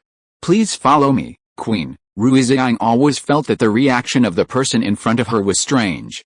He said respectful words, but there was no respect in his eyes, and even a bit of cunning. She was still very vigilant. After discovering that there was something strange about the person in front of her, she naturally linked those people in the court who were about to be unfavorable to her together, and soon she did not have enough patience for the person in front of her. She came out to appease people's hearts. In some ways, it was equivalent to helping Geng Guanyu take certain responsibilities. What these people wanted to see most was that the common people were disturbed and harmed the country.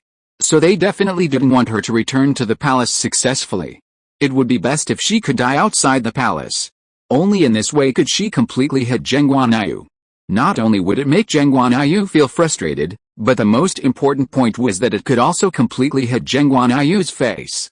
She took a deep breath, trying to keep herself calm, and then looked at the county magistrate and said calmly, "Since you are ready, please take me there." Although she already knew what the other party's purpose was, she still had to maintain this superficial peace. She couldn't let the other party see the clues at a glance. If the other party was already prepared, it would be difficult for her to deal with it. The place where the county magistrate took her was actually quite good. Although the other party might not be loyal, he did spend some time to find this place. It can be seen easily. The living environment of the common people is not an exaggeration to describe it as a view of the mountains. When she stood there and looked down, she felt a little dizzy. She didn't think much about it, just thinking that she was afraid of heights and couldn't get used to standing in such a high place. The civilians who were already standing in a circle below were looking at her with their heads held high. Rui Ziying swallowed her saliva, barely calmed down, and then said, "Hello, everyone, greetings, Her Majesty the Queen." Almost everyone knelt down in unison. Rui Ziying had already adapted to this situation, but the scene now still shocked her to some extent. "Stand up." After she said that, she realized that the civilians had no intention of listening to her. They were still kneeling on the ground, with no intention of getting up at all. Rui Ziying took a look, and the county magistrate standing next to her immediately said, "The Queen said to let you stand up." Rui Ziying couldn't help but frown. No matter how obvious the county magistrate's meaning was, these people were willing to listen to him but not to her. This really gave her a solid show of power, making her a little embarrassed. If she wasn't so thick-skinned, she would have wanted to flee by now. She said calmly, "The reason why I came here, I believe the county magistrate has already told you. The neighboring country is ready to attack our country, but you don't have to worry. The emperor has already sent regular soldiers to guard it, and he will never allow such a thing to happen. He will not think that these ordinary people are in danger. Even if there is danger, it is us who will bear it. In short, the emperor means that he will support you if the sky falls, and you just need to live the same as before. Don't spread rumors and make the work of the court difficult. If one day the neighboring country really threatens you, it can only prove that the country we are in needs to change its owner, but this kind of thing will never happen. Our emperor is wise and brave. How could he let his beloved people be in danger? You said before that the rumors you heard were all spread by someone maliciously, causing panic in our country.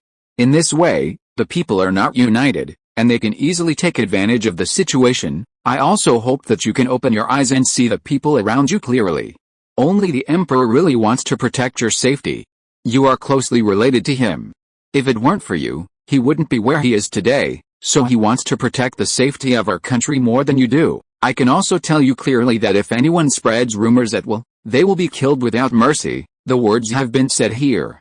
Everyone has their own purpose. They think what you said makes sense. The emperor values the safety of the country more than them. Once something happens to the country, it will be meaningless for him to sit on the throne. What a great price he paid when he fought for the throne. He has experienced the killing of brothers and sisters all the way. If at this critical moment, he lets the country he has worked so hard to win fall into the hands of others, then he will definitely not be willing. And Rui Ziying just said that someone was deliberately spreading rumors to cause panic, and the only one who could do this was the people of Ningguo. Someone immediately stood up to help Rui Ziying speak. The Queen is right. We should not be fooled by those people. They spread rumors to better attack our country, but as long as the people of our country work together, they can be invincible. I am willing to stand on the side of the Queen and always support the work of the court. As long as the court does not overthrow us, everyone's life will not be disturbed in any way.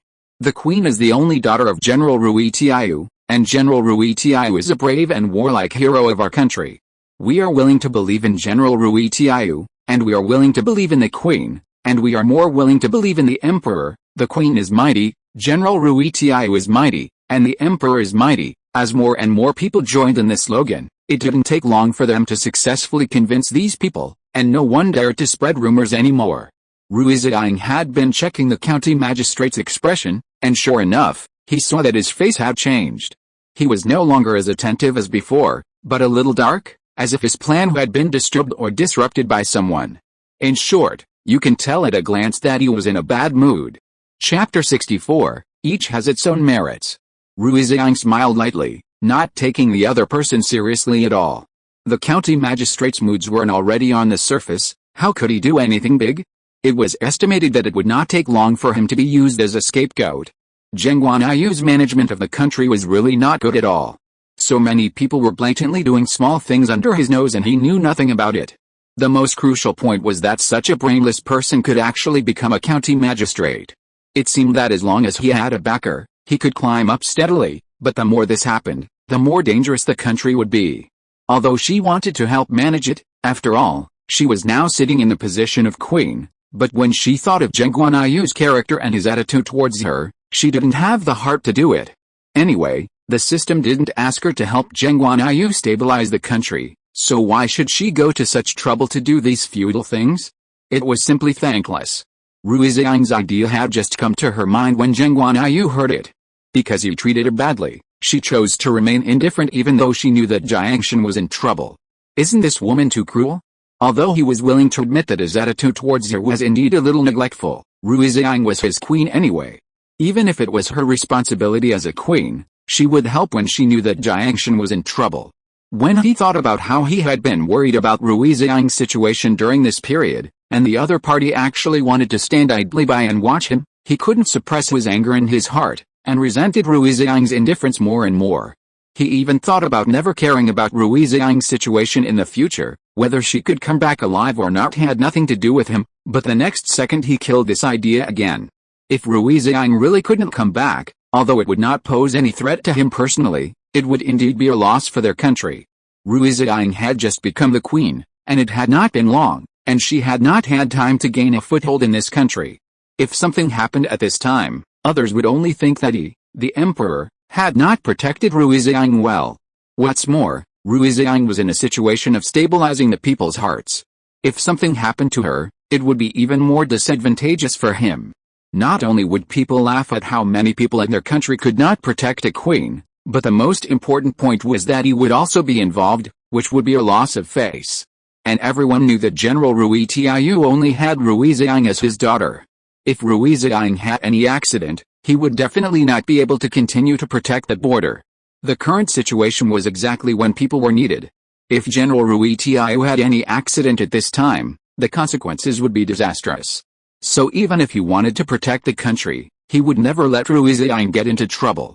Thinking of this, he sent another group of people to continue to protect Rui Ziying's safety, and told them that no matter what happened, they must protect Rui Ziying's safety. Even if they all couldn't come back, they must let Rui Ziying come back alive. After sending the people down, he felt the sourness in his heart. The heart that had been choosing finally fell at this moment. As long as Rui Ziying came every time, his kingdom should be stable. As for the matter between him and Rui Ziying, they would slowly discuss it after Rui Ziying came back. They couldn't keep on being deadlocked like this. After all, they were the leaders of this country. If there was any conflict between them, it would cause the greatest harm to ordinary civilians. And it was no less than the harm caused by the invasion of other countries. Geng Guanyu took a deep breath and was about to take a rest when he heard someone outside reporting that the imperial concubine had come. Thinking of how he had been absent-minded recently, worrying about the situation over Rui Ziying's side, he had indeed neglected Man Xiaoxi's side. Now it was understandable that the other party came to him, but he really didn't have the patience to deal with the other party in this situation. Before he had time to ask her to go back, Man Xiaoxi had already come in by herself. Is the emperor worried about my sister? I noticed that you have been absent-minded recently. My father-in-law said that you have a poor appetite recently, so I made some snacks for the emperor. Can the emperor have a taste? I know it is not as good as my sister's, but this is my intention after all. If the emperor is unwilling to taste it, I will be sad." Having said that, Geng Guanyu naturally had no reason to refuse. He took a look at the exquisite snacks in the other party's hand and knew that they were carefully prepared, but he really had no appetite now. However, the country is already in chaos under the current situation. If he does not stabilize the woman in front of him, who knows what will happen next? Rui Ziying has already made sacrifices for the country to this extent, and he is determined not to cause trouble for him, so he reached out and took a piece of snacks and took a bite, then tasted it carefully, and finally made a comment. Although not as good as the queen, they both have their own merits. The taste is not bad. Please stay. I've been a little busy recently, so I may have neglected your situation. Don't think too much. Geng Guanyu wanted to stabilize her situation first, but Man Ziosi thought that Geng Guanyu was just concerned about her. She nodded with emotion and said, "The emperor is very busy, and I understand. I just hope that the emperor will not forget to take care of himself. If my sister is not here, I will have to take the responsibility of taking care of the emperor. If there is any accident or the health condition of the emperor deteriorates, then my sister will definitely blame me when she comes back." These words are perfect, pushing all the responsibilities onto Rui Ziying, but Geng Guanyu is thinking about Rui Ziying. If she really worries about herself, then it doesn't matter if he is always hungry. Even if he loses 10 pounds in the end, he can bear it. But he also knows that Mr. Yu's personality will not care about his life or death. If he really starves to death, not only will he not get Rui Ziying's pity, but it may also harm his own body. In this situation, he must not allow any accidents to happen and must take good care of himself. So he said, "I'm sorry to bother you, Your Majesty, to take care of my privacy and daily life. I've been too busy recently and sometimes I can't take care of my health. Since Your Majesty is so thoughtful, I will bear it." Chapter 65 Food Poisoning. Man Ziosi was ecstatic. She didn't expect Geng Guanyu would actually give him this opportunity. She nodded with gratitude and promised, "Please rest assured, Your Majesty. I will do my best to protect Your Majesty's safety and take good care of Your Majesty's health, and will never let my sister worry about anything." As expected, as long as Rui Ziying was told, all the problems would not be a problem. Although she felt a little bitter in her heart, at least she had the opportunity to get close to Geng Guanyu, and she was still very happy. After returning, she told Yuan the good news. Yuan said coldly, "Our plan has begun to be implemented. It won't be long before the master will send someone to pick us up, and then we can leave the palace." He said it lightly. Obviously he had been prepared for a long time. Man Ziosi never thought that their plan would be implemented so quickly, and she hadn't done anything yet. If she went back at this time, the master would definitely blame her, right? And I don't know what kind of mentality. She actually felt like she didn't want to go back. She liked the life in the palace. Although it was full of intrigues and she often had to look at other people's contempt, she really didn't want to leave this place in front of her. After living here for several months, it was absolutely impossible to say that she had no feelings at all. She also vaguely felt that she didn't want to leave Geng Guanyu. She wanted to stay by Geng Guanyu's side and take care of his food and daily life forever, just like now. As long as she could see him occasionally, it would be enough. Man Ziosi knew very well that she had fallen in love with Geng Guanyu without hesitation, but what could he do? After all, it was absolutely impossible for Geng Guanyu, such an excellent person, to say that she didn't like him at all.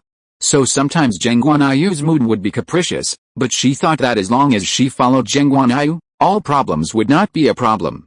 Sooner or later, she would be able to accompany Geng Guanyu openly like Rui Ziying. Even if the final result is not very good, he will choose to go forward without hesitation. After all, that is the person she holds in her heart. As long as there is a glimmer of hope that she can be with him, she will not give up easily. But it is obviously impossible for you to say this in front of Yuan. Yuan has a direct connection with the master. If you really say this, it should not take long for the master to get the news and implement the plan in advance. Isn't it because of the master's plan that Geng Guanyu has been so hard during this period? Even if she can't help Geng Guanyu, she will never help them to do evil. How do you plan to leave the palace? The guards of the palace are so strict, you won't be discovered, right? She tried to get some words out.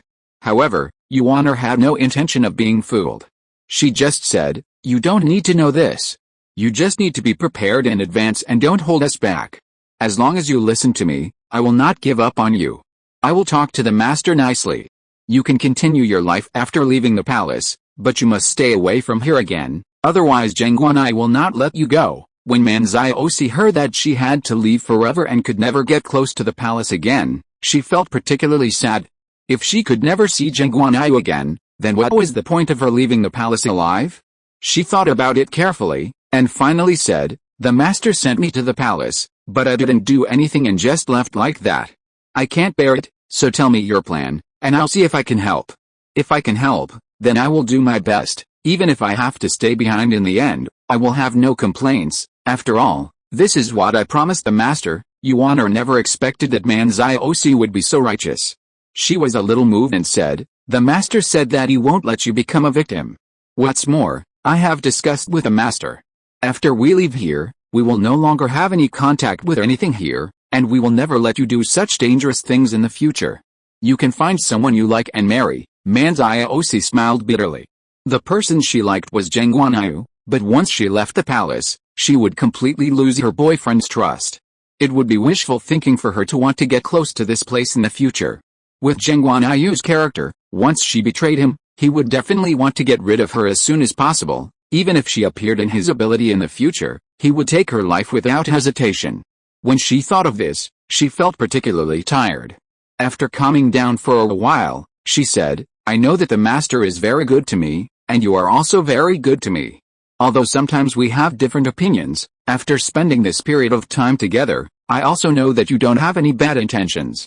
On the contrary, you have been trying to help me in every way.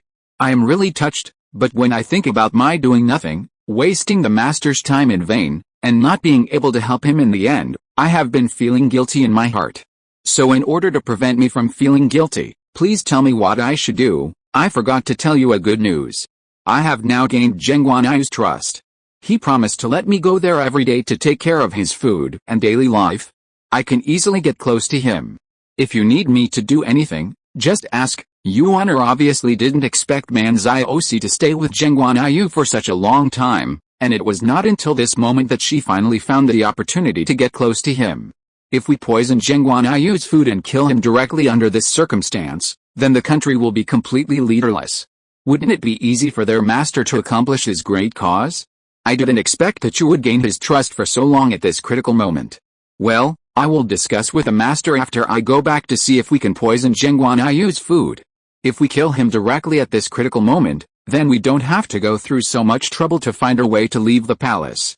We can just seize his throne and leave in a swagger. I will tell the master about you after the mission is completed. Chapter 66. Someone is secretly against him. Manziosi lowered her head, but she had no guilt for deceiving him.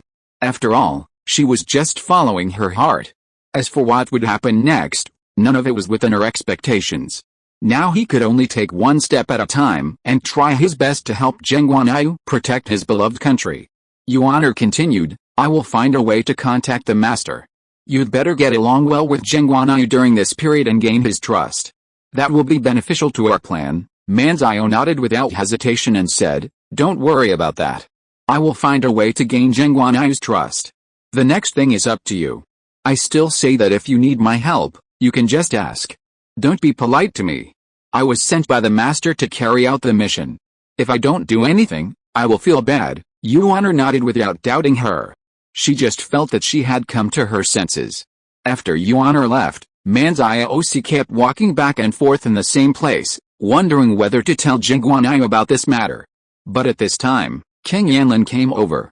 Recently, the king of Yanlin has been coming to her side. Because she was embarrassed to reject him too obviously, she kept a distance from him. After all, she wanted to get closer to Geng Guanyu through more people. But now she can openly come in and out of Geng Guanyu's side and take care of Geng Guanyu's privacy. Who knew that in this way, there was no need to keep in touch with the king of Yanlin? "Prince Yanlin, I don't have time to accompany you today. The emperor asked me to take care of his daily life. I may be very busy recently, so please go back, Prince Yanlin." King Yanlin probably didn't expect this episode to happen so suddenly. He was quite surprised for a moment, but he still sincerely wished her well. "It is a good thing that you can be appreciated by your royal brother. Congratulations on finally making it. I believe that with your strength, It is not difficult to get the emperor's favor. Manzai was very happy to hear such words. Thank you for your good words. I will definitely find a way to gain the emperor's trust. Rui Ziying felt exhausted after returning to her residence. Although she hadn't been there for too long, her legs felt weak when she thought of that kind of occasion. Ziying looked at him with distress. The original lotus root soup, Your Majesty has been too hard-working during this period. Not only is it tiring from traveling, but everyone around you is staring at you like a tiger, wishing to swallow you up.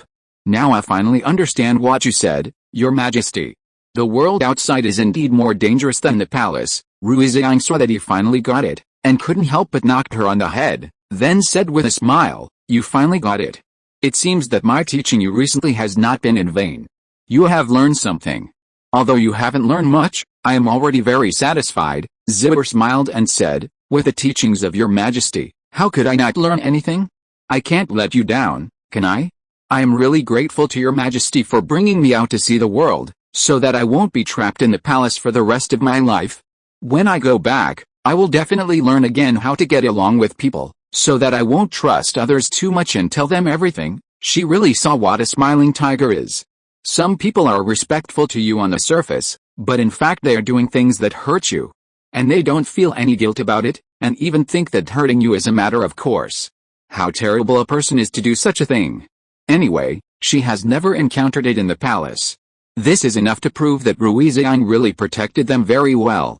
If it weren't for Rui Ziying, she would have said goodbye to this world long ago. And Rui Ziying also said that when they reach a certain age, they will be released from the palace and let them live their own lives. No one else can treat them so well. Rui Ziying really treats them as her own sisters. Rui Ziying stretched tiredly, and then said, I'm tired, you go and turn on the water, so that I can take a hot bath. Yes, after Ziying left, if you think about how to deal with a group of jackals and tigers tomorrow. Today, he had truly witnessed how sinister the people in this society were. He had just arrived at this place, and they couldn't wait to give her a warning. If she hadn't been prepared, she would have been gnawed to pieces by them. The county magistrate felt that there was something wrong. He didn't know whether Geng Guanyu arranged this intentionally or not. He couldn't send himself here to die, could he? But this county magistrate was arranged by Geng Guanyu. If he really didn't know anything, it would be impossible. He kept guessing whether this matter had anything to do with Geng Guanyu. Geng Guanyu became more and more angry after hearing Rui Ziying's complaints. He didn't expect that the person he had arranged with a great effort was actually an undercover agent. He called the person who arranged Rui Ziying's itinerary and beat him up. After beating him several times, he said, This bunch of rubbish can't do anything this time. Even the mess I asked you to arrange the Queen's itinerary is a waste. If there's any problem with the Queen, I will kill all your clans. He really regretted letting you go to that place alone to appease the star, and he also really regretted not making a strategy for Rui Ziying himself. If he was willing to spend a little more time on Rui Ziying, things wouldn't have developed into what they are now. He couldn't leave the palace to find Rui Ziying, and Rui Ziying couldn't come back at this time. Rui Ziying had to go to several places one after another. He could only pray that no one would cause physical harm to Rui Ziying in the next place. He couldn't figure it out. He hadn't been the emperor for a long time. It was supposed to be the time to stabilize people's hearts, but why did he encounter so many difficulties when he came here? He always felt that no matter what he did, someone would secretly oppose him, but he couldn't guess who that person was. He only roughly guessed that he was related to a neighboring country, but he felt that something was wrong. If that person was really from a neighboring country, he would definitely not know him so well. Could it be someone close to him? Chapter 67, Daring. As soon as this guess came up, he couldn't help but frown. There were indeed many people around him who had ulterior motives, but he really couldn't guess who would do such a heartless thing. On the one hand, he was listening to his arrangements in front of his subjects, and on the other hand, he was thinking about how to get benefits from him. This was really a loss. After Rui Ziying took a comfortable hot bath, her mind became much clearer. She suddenly felt something was wrong. All this should not be arranged by Geng Guanyu. If Geng Guanyu really wanted her life, he wouldn't have gone to such great lengths. Moreover, if something happened to her, it would definitely not be of any benefit to Geng Guanyu. He also wanted his father to help him guard the country. Before that, he would definitely find ways to ensure her safety. then it can only mean that Geng Guanyu is now in a situation where he can't take care of himself. If he can take care of himself, he won't let her suffer any harm. When she thought of this, she suddenly worried about Geng Guanyu's situation. She didn't know what Geng Guanyu had encountered that made him so helpless, and even caused the situation on her side. The people of Ningguo were really cruel. They didn't give Geng Guanyu any chance to react, and they didn't plan to let him turn the danger into safety. After worrying about Geng Guanyu, she began to worry about the situation on her father's side. The people from the neighboring country were coming aggressively. Her father was old. Could he really hold on? If he couldn't hold on, what should he do? She herself was in a mess here, and it was impossible for her to help. She could only hope that Geng Guanyu would not be too cold and ruthless, and she hoped that he could help her father more, even if he sent a group of people to prevent her father from being hurt. But she also understood Geng Guanyu's character and knew what kind of person he was. If Geng Guanyu chose to take revenge at this time, then the situation on his father's side would be much more dangerous than her own.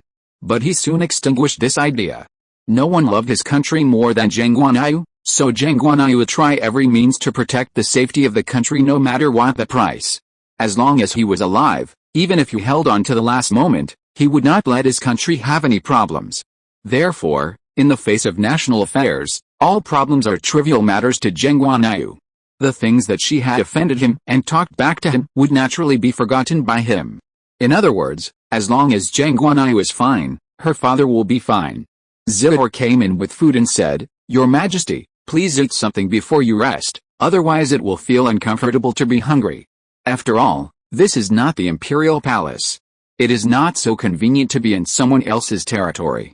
If you are hungry in the middle of the night and want to eat, it will not be so simple." Rui Ziying knew that Zihor was right. She had guessed a little about what the county magistrate was thinking. He must wish that she would die here, so that he would naturally not ask people to get up and eat in the middle of the night. Even if he asked people to get up and cook for him, he would probably add some ingredients to the food. "Thank you, Zihor. You have worked hard during this period. Go back and rest early." Zihor shook her head. "What are you talking about, Her Majesty? Zihor is supposed to take care of Her Majesty. If there is anything wrong with Her Majesty's body, it would be Zihor's fault. Zihor will do her best to protect Her Majesty's safety and take care of Her Majesty's diet and daily life." Rui Ziying smiled and nodded, then said, "I appreciate your kindness, but before that you must take good care of yourself. If there is anything wrong with your body, then who will take care of me? So I asked you to go back and have a good rest, then you should go back and rest honestly. I don't need your care here anymore. I will rest by myself after I finish eating." Zihor felt that there was some truth in it, so she nodded honestly, and then reminded, "Remember to call me in time if there is anything tomorrow. Zihor is always by your side. As long as you call me, I will appear." Rui Ziying nodded, feeling quite touched. Fortunately, she brought this little girl out. Otherwise, she would be suffocated in an unfamiliar environment without anyone to talk to. Now she really hated herself for not bringing a few more people with her. Otherwise, it would be as lively as in the palace.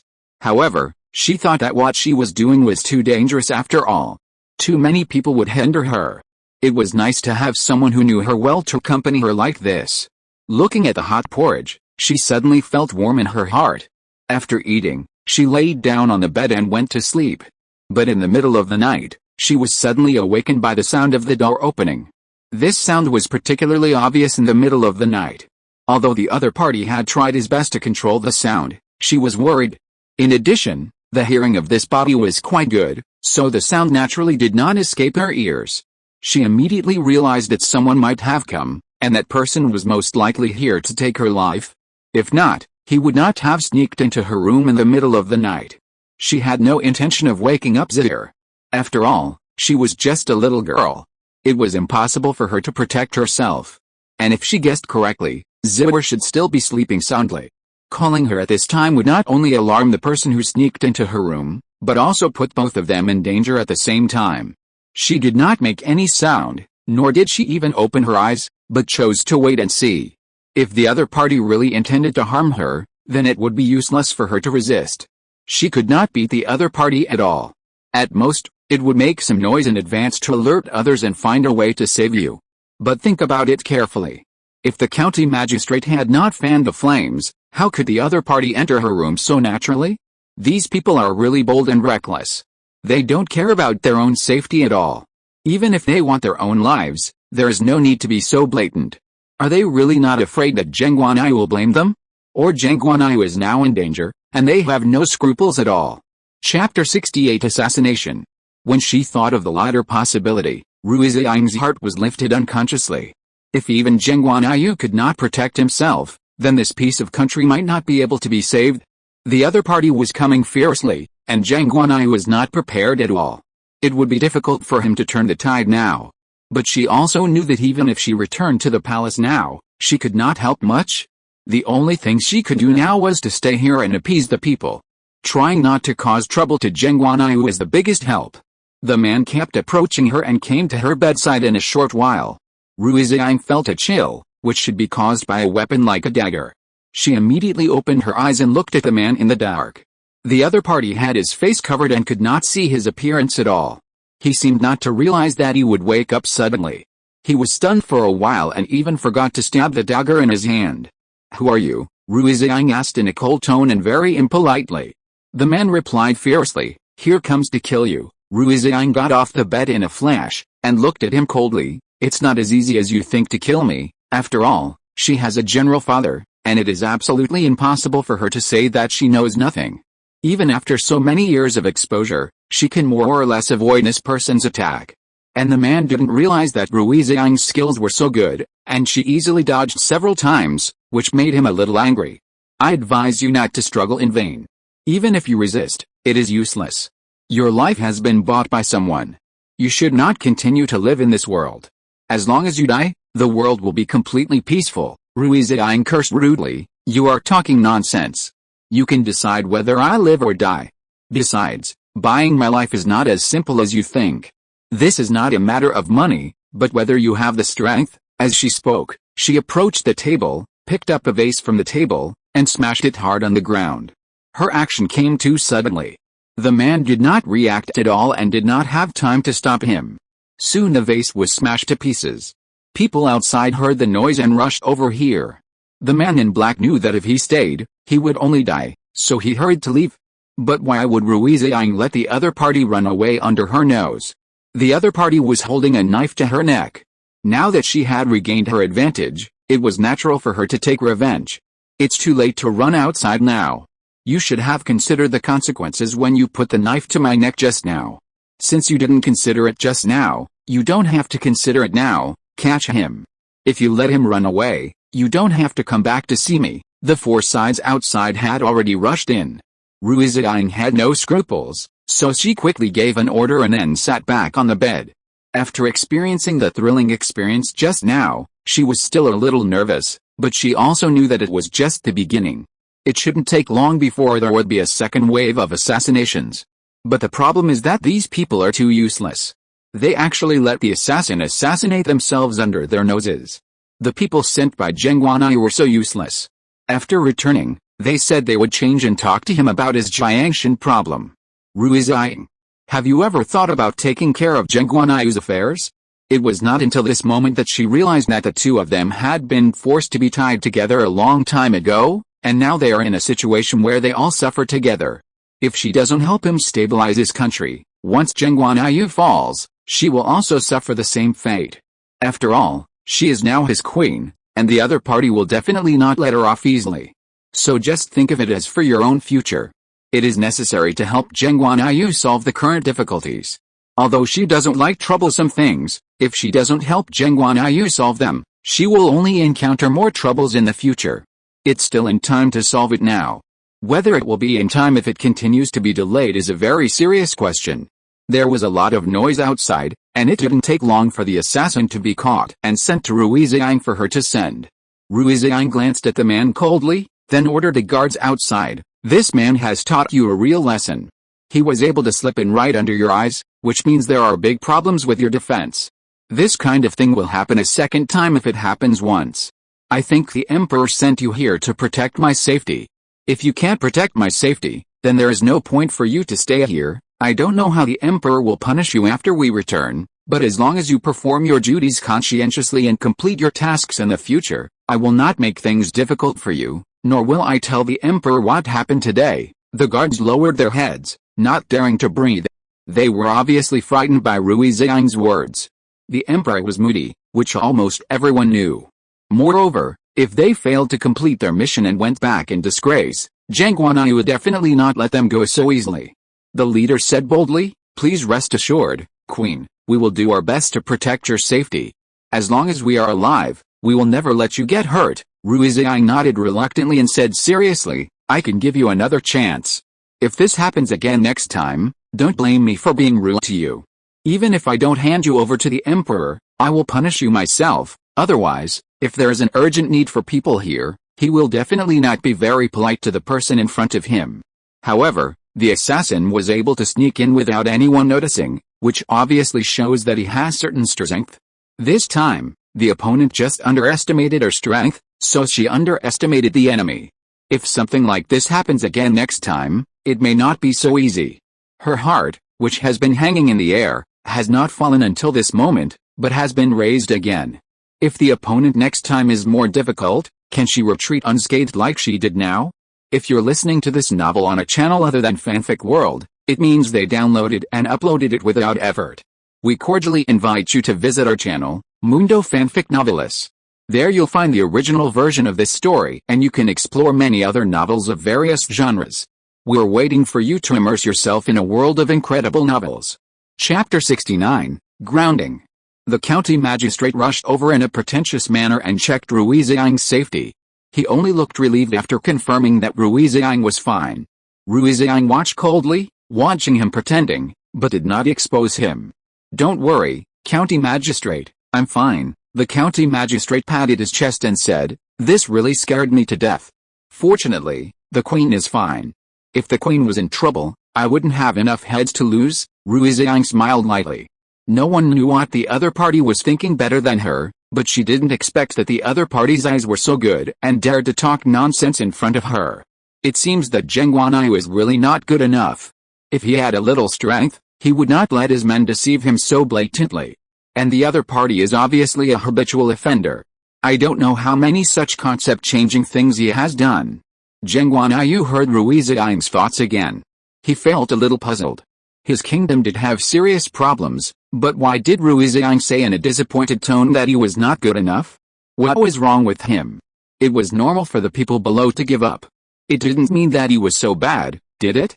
It could only be said that he had no defense against those people before, or that many people were dissatisfied with him when he got to this position, and he hadn't had time to rectify it. After all, he had just taken the throne, and it hadn't been long. It was impossible for everyone to be safe as soon as he sat on the throne, right? In history, there was really no emperor who could develop normally without rectification after sitting on the throne. He was just getting started now. He was confident that he could make those people admire him and obey him, but it would only take a little time. Manzia Osi came again. Recently, she came more than 10 times a day, and each time she found a different reason. This was also one of the things Geng Guanyu admired most about her, and she was tirelessly trying to get close to him.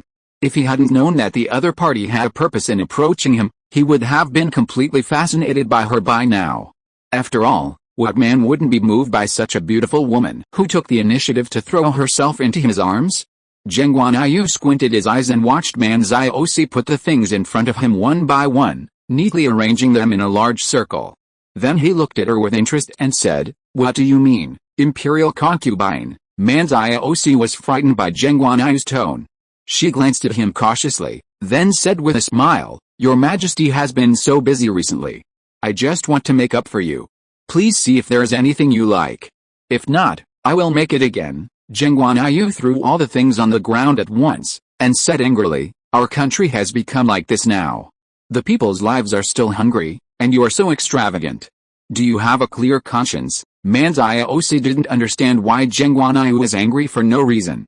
She could only kneel on the ground subconsciously, and then said with a frightened face, "Your Majesty, please spare me. Your Majesty, please spare me.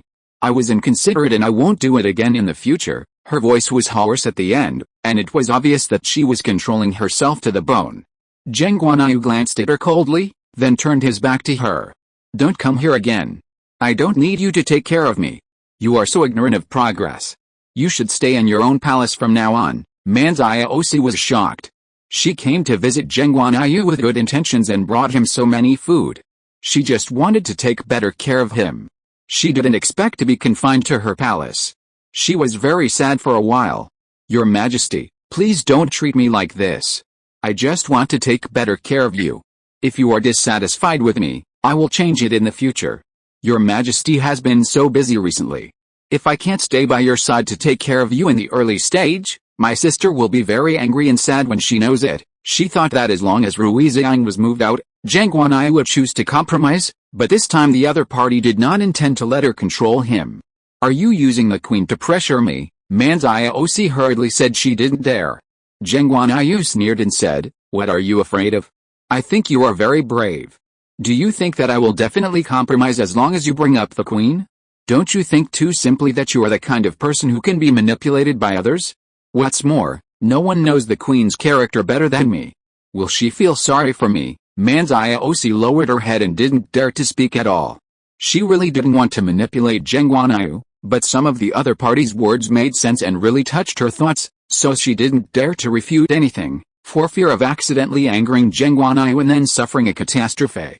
Looking at Geng Guanyu's handsome face, she finally gritted her teeth and said, Your Majesty, I don't have to stay by your side, and I don't have to take care of your daily life, but your Majesty must be careful in everything recently, especially when it comes to food. Don't eat anything sent by strangers. Even if it is sent by the closest people around you, you must test it for poison first. Geng Guanyu looked at her with some surprise, not understanding why he reminded her like this. Although he knew that the other party might have known about their plan in advance, he didn't expect her to say it in front of him. Are you saying that someone wants to poison me? Manziosi nodded, with an unusually serious expression on her face. Please don't ask me how I know about this, but no matter what, you must promise me that you will be careful and cautious in everything, and never let those people take advantage of it. I won't bother your Majesty anymore. After Manziosi left with a heartbroken look on her face, Geng Guanyu fell into silence. He had known that Manziosi was an undercover agent for a long time, and naturally knew how the other party got the news. But the other party told her such important news, which should be regarded as betrayal. What was she thinking? Why did she do this? After Manziosi returned to her palace, she was worried about Geng Guanyu's situation, but Geng Guanyu had ordered her to be confined. She couldn't leave this place now. She could only wait for Yuan to come back and bring her the news. If they really planned to harm Geng Guanyu, then she would protect Geng Guanyu even if she had to risk her life. Chapter 70 Hope. Even though Geng Guanyu may not treat her as well as Rui Ziying, she is willing to pay for Geng Guanyu. After all, it is not easy to meet someone you like in this life. Now that Geng Guanyu has successfully entered his heart, she must sacrifice for this love no matter what. At the beginning, she approached Geng Guanyu with a purpose. She still feels a little sorry for Geng Guanyu, but it is not convenient to confess some things to him. If she clearly explained her identity to Geng Guanyu, it would not take long before Geng Guanyu would completely turn against her, and she would never have the chance to get close to Geng Guanyu again. So in order to fight for that tiny hope, she decided to continue to hide it from Geng Guanyu. It would be best to keep this matter in her stomach forever. Even if she succeeded in sacrificing herself in the end, she would not let Geng Guanyu know that her true identity was an undercover sent by the enemy country. A person as proud as Geng Guanyu must hate being deceived by others, and she naturally had no way to get his forgiveness for hiding such a serious thing from him. Yuan came the day after she was confined. She was quite surprised to learn that she was confined. Didn't you tell me before that you successfully gained Geng Guanyu's trust? Why are so many men confined by him now? Manziosi found an excuse and started to make up stories. I just wanted to be nice to him. I didn't expect him to say that I was extravagant and wasteful, which led to my confinement. How could I think about those ordinary people not having enough food? This is not something I should consider. My job is just to take care of him. Yuan sneered and said, this is indeed not something you should consider, but it is indeed your shortcoming that you didn't think of this. In the future, you should think 10 steps ahead before you take a step. Otherwise this kind of thing will happen again. I have already told the master that he will take action soon. I was planning to take your move, but since an accident happened here, we have to think of other ways. Manziosi asked nervously, what are you going to do? Do you need my help? Yuan was puzzled by her attitude. Why are you so nervous? Besides, you have been under house arrest by Geng Guanyu, so you just stay in the palace. You can't help me now. Leave the rest to us. I won't leave you behind when I leave." Manziosi was unwilling to be abandoned like this. She hadn't figured out what they wanted to do. If they dared to hurt Geng Guanyu, she would definitely not stand idly by. So she continued, "Didn't I say this already? I want to find a chance to repay my master, and I don't want to disappoint my master. What's more, if I can't participate in such an interesting thing, I will definitely feel very sorry, so even if you don't want me to know what your specific plan is, please tell me what you will do, so that I can have a sense of participation and not wait in vain in this palace." Yuan always felt that her attitude was a little abnormal, but it was not easy to say anything, so she just said perfunctorily, "The fewer people who know about this, the better. So the master specifically ordered me not to tell you, so that you won't accidentally let it slip and be noticed by others. This opportunity is very important to us. You can choose not to participate, but after it's over, I will tell you how we act." Manziosi never thought that after having been with him for such a long time, the other party would be so defensive against her that he was unwilling to tell her what their next plan was until this moment. Although Manziosi was a little disappointed, she couldn't show it too obviously. She could only look at him eagerly, then nodded and said, "Since the master has said so, then you should listen to the master.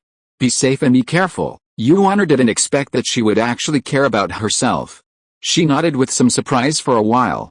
After Yuan left, Manziosi kept walking back and forth in the palace. The more she thought about it, the more anxious she became. She didn't know what means they would use to deal with Geng Guanyu. Could Geng Guanyu handle it? What would happen if he couldn't handle it? At this time, she suddenly thought of Rui Ziying. If Rui Ziying was there, she would definitely find a way to help Geng Guanyu, right? Although Rui Ziying looked indifferent on the surface and was not so enthusiastic about Geng Guanyu, she could see that Rui Ziying was a smart person. If Geng Guanyu really encountered something, she would never stand idly by. At least she would find ways to ensure Geng Guanyu's safety. After all, there is no home without a country.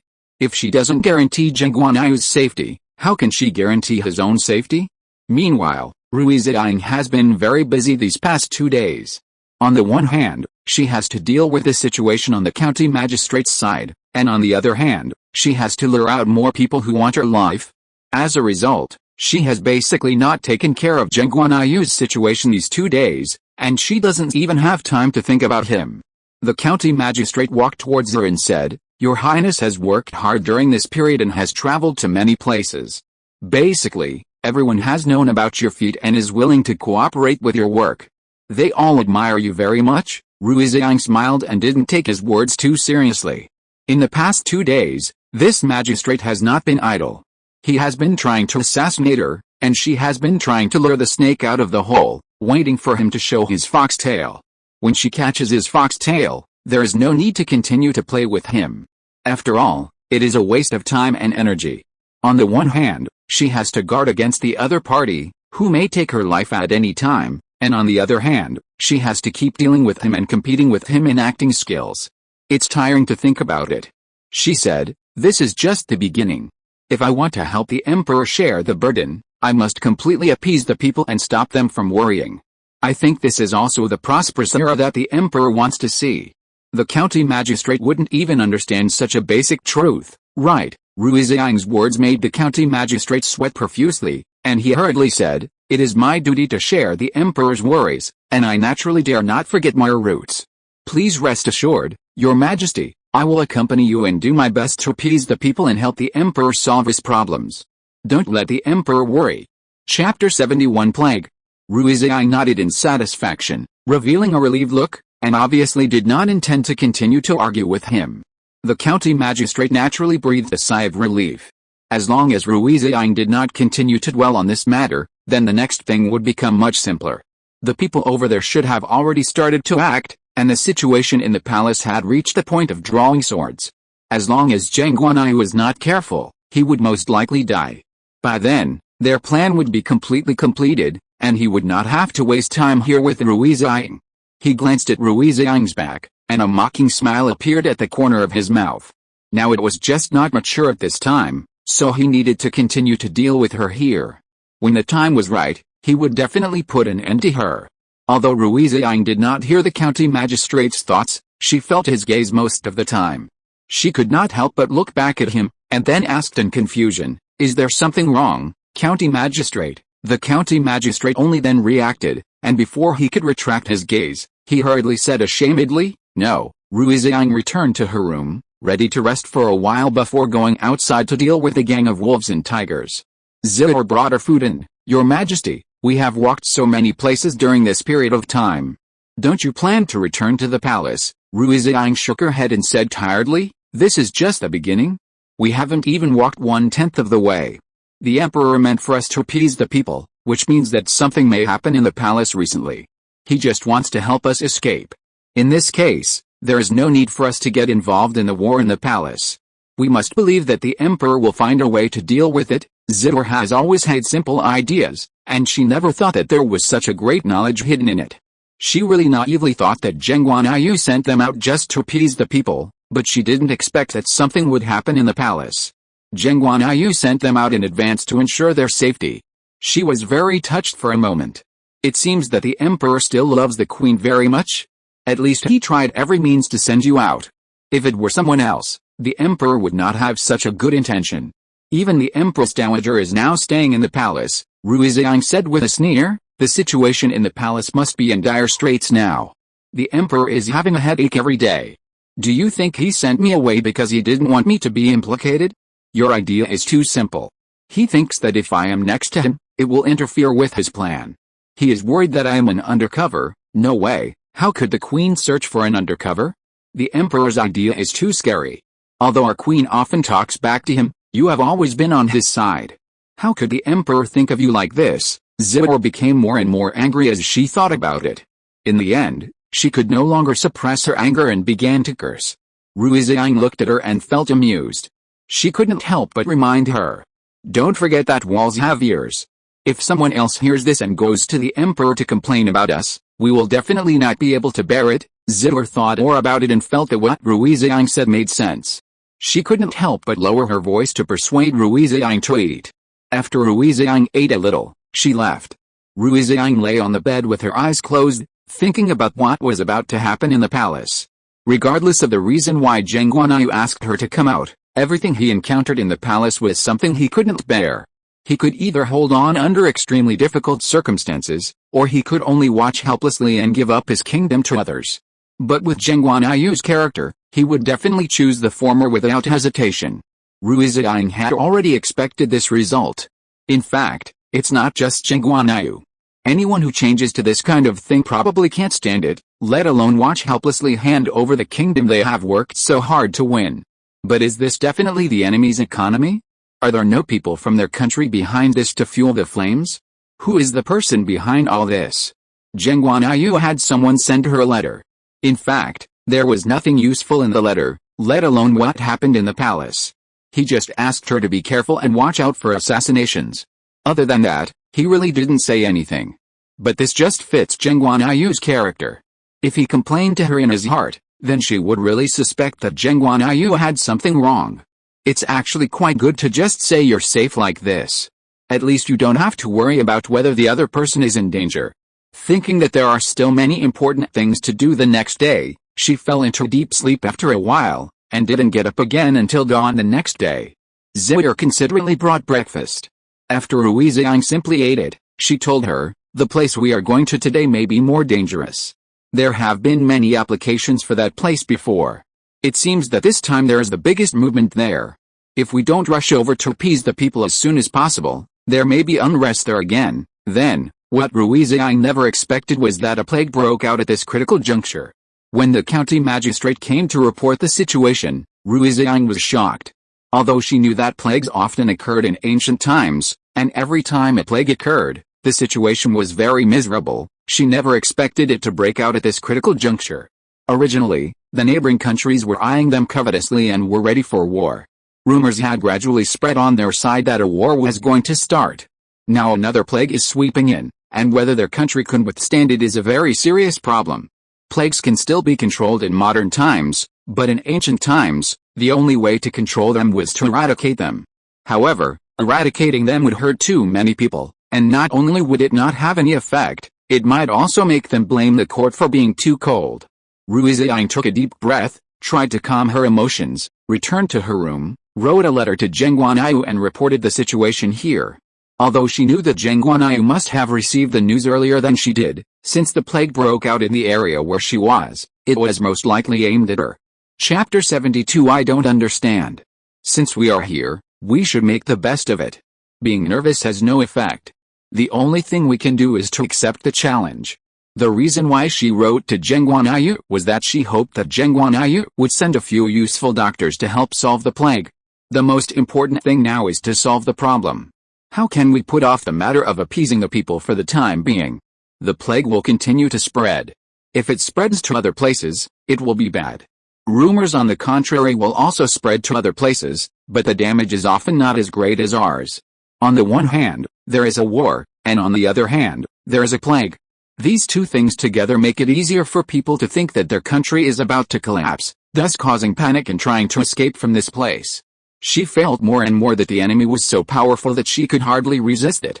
But no matter what difficulties he faced ahead, he was now sitting in the position of queen, and he had to carry it with the civilians. If he retreated a little, the consequences would be disastrous. Geng Guanyu soon received a letter from Rui Ziying. In fact, he had heard about the plague a long time ago, but he didn't expect Rui Ziying to write to him to comfort him. Although he mentioned the plague in his heart, he was mostly telling him not to worry and to handle the court affairs properly. He would handle the plague affairs. Although he believed in Rui Ziying's ability to do things, he still selected several excellent doctors to go to Rui Ziying to help as soon as possible. This is really a wave of waves. The rumor has not been resolved yet, and the plague has come again. These two things together made him a little anxious and didn't know how to deal with it. The neighboring country really came with great force this time. It didn't think of leaving him any retreat at all. Every time it hit his vital points, and several times it almost took his life. He took a deep breath and tried to calm himself down. Suddenly, he remembered Man Ziosi, who is an undercover agent of the enemy country. Things have calmed to this point. It seems that there is no need to continue to bury the identity of the other party. Even if the other party sends an undercover to sneak into his sight at this time, he can probably take the opportunity to detect it. What's more, last time, he already vaguely felt that Man Ziosi had a deep affection for him. In this case, it is better to make good use of it. Soon he sent someone to call Man Ziosi over. Man Ziosi was a little terrified. Since Geng Guanyu ordered her to stay at home last time, she has never left her palace. Now Geng Guanyu inexplicably called her over, which shocked her, but also made her look forward to it.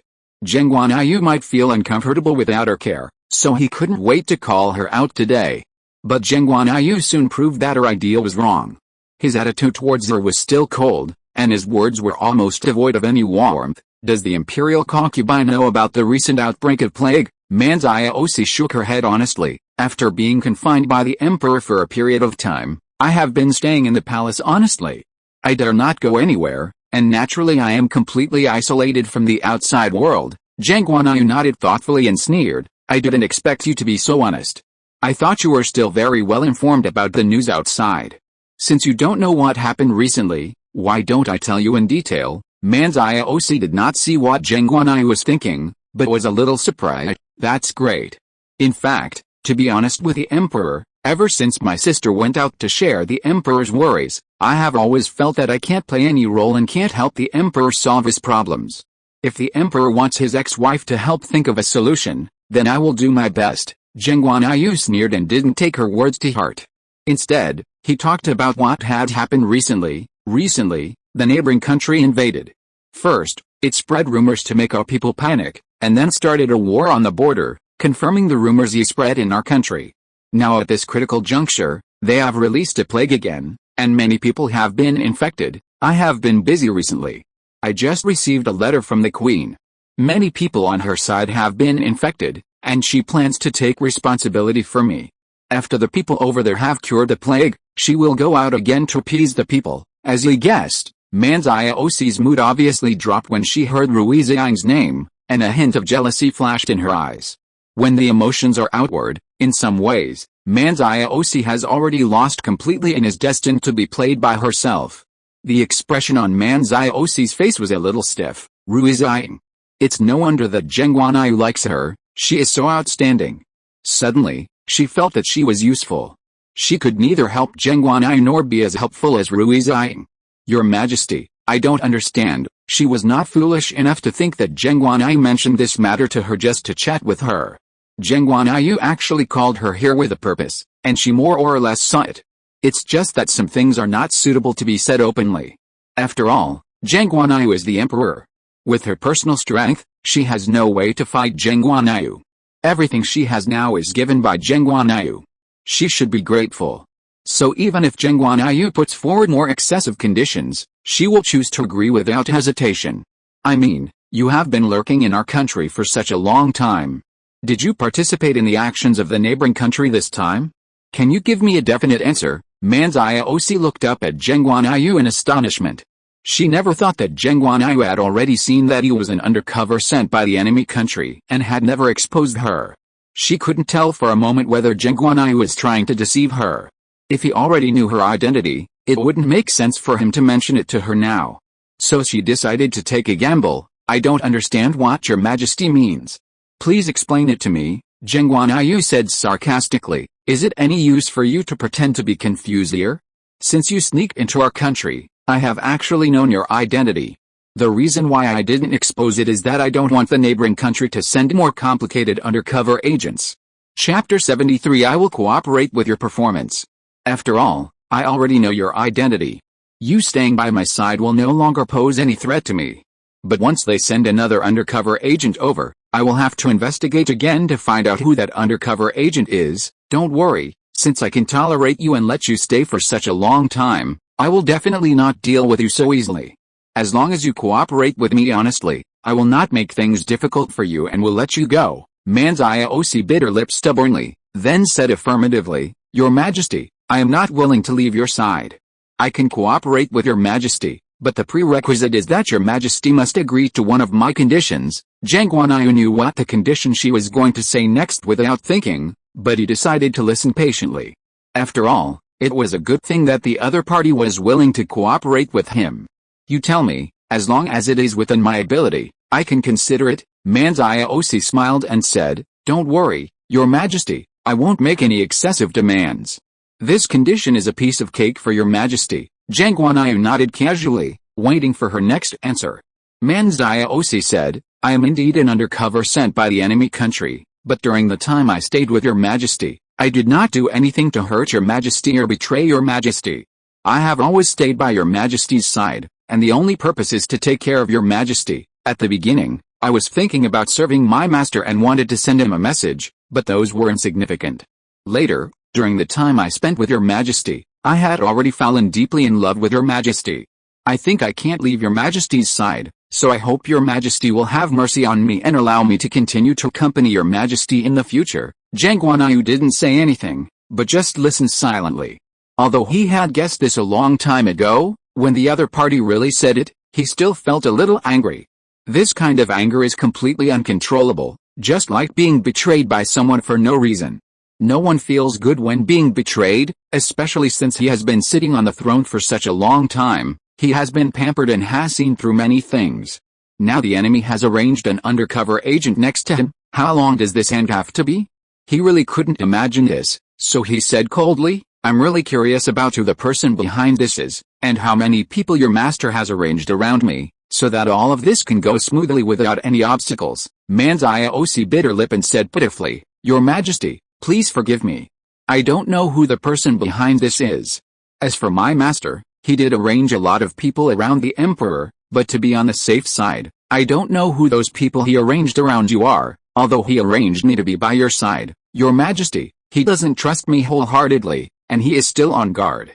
After all, he is about to do this big thing, and the fewer people who know about it, the better. In fact, to be honest with Your Majesty, I have been struggling with whether to confess my identity to Your Majesty recently, and I have been trying to get my master to talk, but there has been no progress. Since Your Majesty has already suspected my identity, there is no need for me to keep hiding it. I might as well take this opportunity to confess to Your Majesty. It's a pity that I'm not as capable as my sister and can't help the Emperor. I have already told you everything I know. From now on, it's up to you, the Emperor. If there's anything you need me for, I will definitely do it. Geng Guanyu knew that it was time to stop. The other party had indeed told him what he knew, and the man in Minguo was not as stupid as he imagined. He was on guard against everyone, and it was estimated that even his closest people might not know everything. It seems that it will take a certain amount of time and energy to figure out who is behind all this, and he has no idea what the other party is going to do next. If the other party plays tricks on him again, he will be caught off guard again. Although he has already gained some benefits, he doesn't know what the other party will do. Since the imperial concubine is loyal to me, are you willing to make a single request for me? Manziosi lowered her head. In fact, she had roughly guessed what Geng Guanyu wanted him to do, but she still wanted Geng Guanyu to say it in person. Sure enough, Geng Guanyu said what he had guessed in advance the next moment. I want you to continue to hide by my side as an undercover agent, and report to the other party from time to time, but you also have to report the other party's situation to me. If the imperial concubine can do this, then I can guarantee your safety and agree to let you stay by my side. Manziosi bit her lip, and finally nodded and agreed without hesitation. During the time I was under house arrest, I have thought it through. As long as I can stay with the emperor, they don't care. I can accept anything the emperor asks me to do, even if I have to go through fire and water. Next, please tell me what I should do. Geng Guanyu said lightly. You don't need to do anything. You just need to continue to take care of my food and daily life as usual. It's enough, but you have to tell me in time any news the other party sends you. Speaking of this, Manziosi suddenly couldn't help saying, there is one thing I didn't tell the emperor. That is, the master asked me to find an opportunity to poison the emperor's food. Geng Guanyu narrowed his eyes in amazement, and then said, then how did you deal with this party? I don't know, but I was confined by the emperor at that time, and I refused on the grounds of falling out of favor. Geng Guanyu suddenly felt a little regretful, and then said, if the other party makes such a request again, you must choose to agree without hesitation, and tell me what the effect of the medicine is, and I will cooperate with you. Manziosi nodded and agreed, then looked at Geng Guanyu affectionately, and in order to deal with her, Geng Guanyu rarely had a good face for her. If you are fine, please go back first. I will find a way to lift your confinement. Chapter 74. The court has not given up on you. Manziosi felt a little regretful, but she knew in her heart that such things should not be rushed. So she simply nodded and agreed. Then I will take my leave. After Manziosi left, Geng Guanyu sat on the chair and calmed down for a while, then took up the pen without hesitation and wrote a reply to Rui Ziying, reminding her to be careful. When Rui Ziying said this letter, she had just received the imperial doctors sent by the emperor. They were all good at dealing with plagues and began to work after a certain period of rest.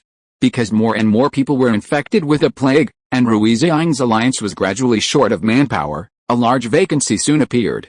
Then someone once again seized the opportunity to spread the matter widely, saying that the court did not care about the lives of their people. Rui Ziying was not only busy refuting rumors every day, but also had to find ways to cooperate with those imperial doctors to treat the plague of the people, and to find ways to isolate and avoid contact between the people. It would be fine if the people were willing to cooperate, but if he met someone who was particularly stubborn and unwilling to cooperate, then it would be extremely difficult. He not only had to convince those people, but also had to persuade them to cooperate with him. A few days passed like this, and Rui Ziying had lost a lot of weight. Zilor was almost heartbroken when she saw it, but Rui Ziying didn't care about it at all. She just smiled and said, just think of it as losing weight. I didn't lose weight when I wanted to. Now I've finally lost weight. I should be happy. It's just a few pounds of weight. I'll be able to regain it after returning to the palace. There's nothing easier than gaining weight. That's what you said in those years, but what you said is too outrageous. If it's too hard, why not let the emperor send other people over? I believe that with so many people in the court, it's impossible that no one can take on such a big task. Rui Ziying smiled lightly, then told her seriously, things are not as simple as you think. The court is now in trouble. If the emperor sends people to support me at this juncture, it will only cause more people to gossip and cause panic among the people again, making them think that the court has no way to deal with this plague, and my continued stay here can just appease people's hearts. Sometimes it is not a good thing for the court to send people here. Although it can make people feel that the court has not given up on them, it also shows that my strength is limited. It will not be so easy to make them surrender in the future, so no matter how difficult this matter is, I must stop without hesitation, and then things will go more smoothly. The Emperor sent me here to share the burden. I can't just do nothing, it's just that I've lost a few pounds. I think compared to the situation in the palace, our side is much better. Okay, put down the food and go down to rest early. You don't have to serve me, Zihor sighed helplessly.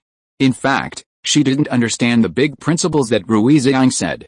She just felt sorry for Rui Ziying. But since the other party had said so, she had no other choice but to nod and agree. Rui Ziying returned to work after Zihor left. The plague came too suddenly, and it was very likely man-made, but it has not yet been found out where it came from first. She has asked someone to investigate the matter. But it is still a serious question what attitude the other party will take to face this job. She has been living in the palace and has not cultivated her own examples. Of course, there is no one she can trust, so she can only use those sent by Geng Guanyu as her personal soldiers. It was not until this moment that she realized how important it is to have one or two people she can trust. Now she walks among a group of jackals and tigers every day, and there is no one she can talk to. The only one who can talk, Zihor, doesn't understand this aspect. She really wants someone who can help her with advice. She is going to go outside the city to see the situation in person tomorrow. She can't just sit here and wait for death. It's time to pay some attention to those people at the bottom. Those people are actually the most pitiful. The people they can treat now will have a good life because they can afford the treatment. Although the court has ordered free treatment, there are too many infected people and the medicine here is limited. In the end, they will still fall into certain difficulties. Those people will pay to bribe the people who help them treat, so as to achieve the effect of queue jumping. Rui Ziying knew all this, but she had no other way. She couldn't block other people's money. She was already struggling in this place. If she blocked the other party's money again, she couldn't guarantee that the other party would not attack her. She had to ensure her own safety before dealing with the next thing. After all, the number of people sent by Geng Guanyu to her was limited. It was impossible for the court to continue to research and support, so she could only rely on herself. On the second day, she rode a horse and took a few people to the slums to observe the situation. The situation here was much more difficult than she imagined. Because there were too many infected people, there were at least dozens of people crowded in a room, basically surrounding the whole room. She wanted to go in, but couldn't find a place to stay. After hearing that the queen was coming, dozens of people in the room almost simultaneously raised their heads and looked at Rui Ziying, then knelt on the ground and began to kowtow, praying to Rui Ziying to protect them and help them heal their illnesses. Rui Ziying said, "Don't worry, the court has not given up. You are just infected, and there are too many people. Our court has encountered some difficulties, but as long as there is a glimmer of hope, we will never give up on you. I hope you believe in us." The imperial doctors sent by the court are already trying to research drugs to treat this plague. Although there is no way yet, we must believe in the strength of the court. The court has not given up, and we hope you will not give up on the court. Thank you, Queen. Thank you, His Majesty, and thank you, the court. Long live the Emperor, long live the Queen. Rui Ziying felt very sad when she saw this scene. Chapter 75 Difficulties. These ordinary people are powerless when they encounter problems. If even the court abandons them, then they will have no way to survive.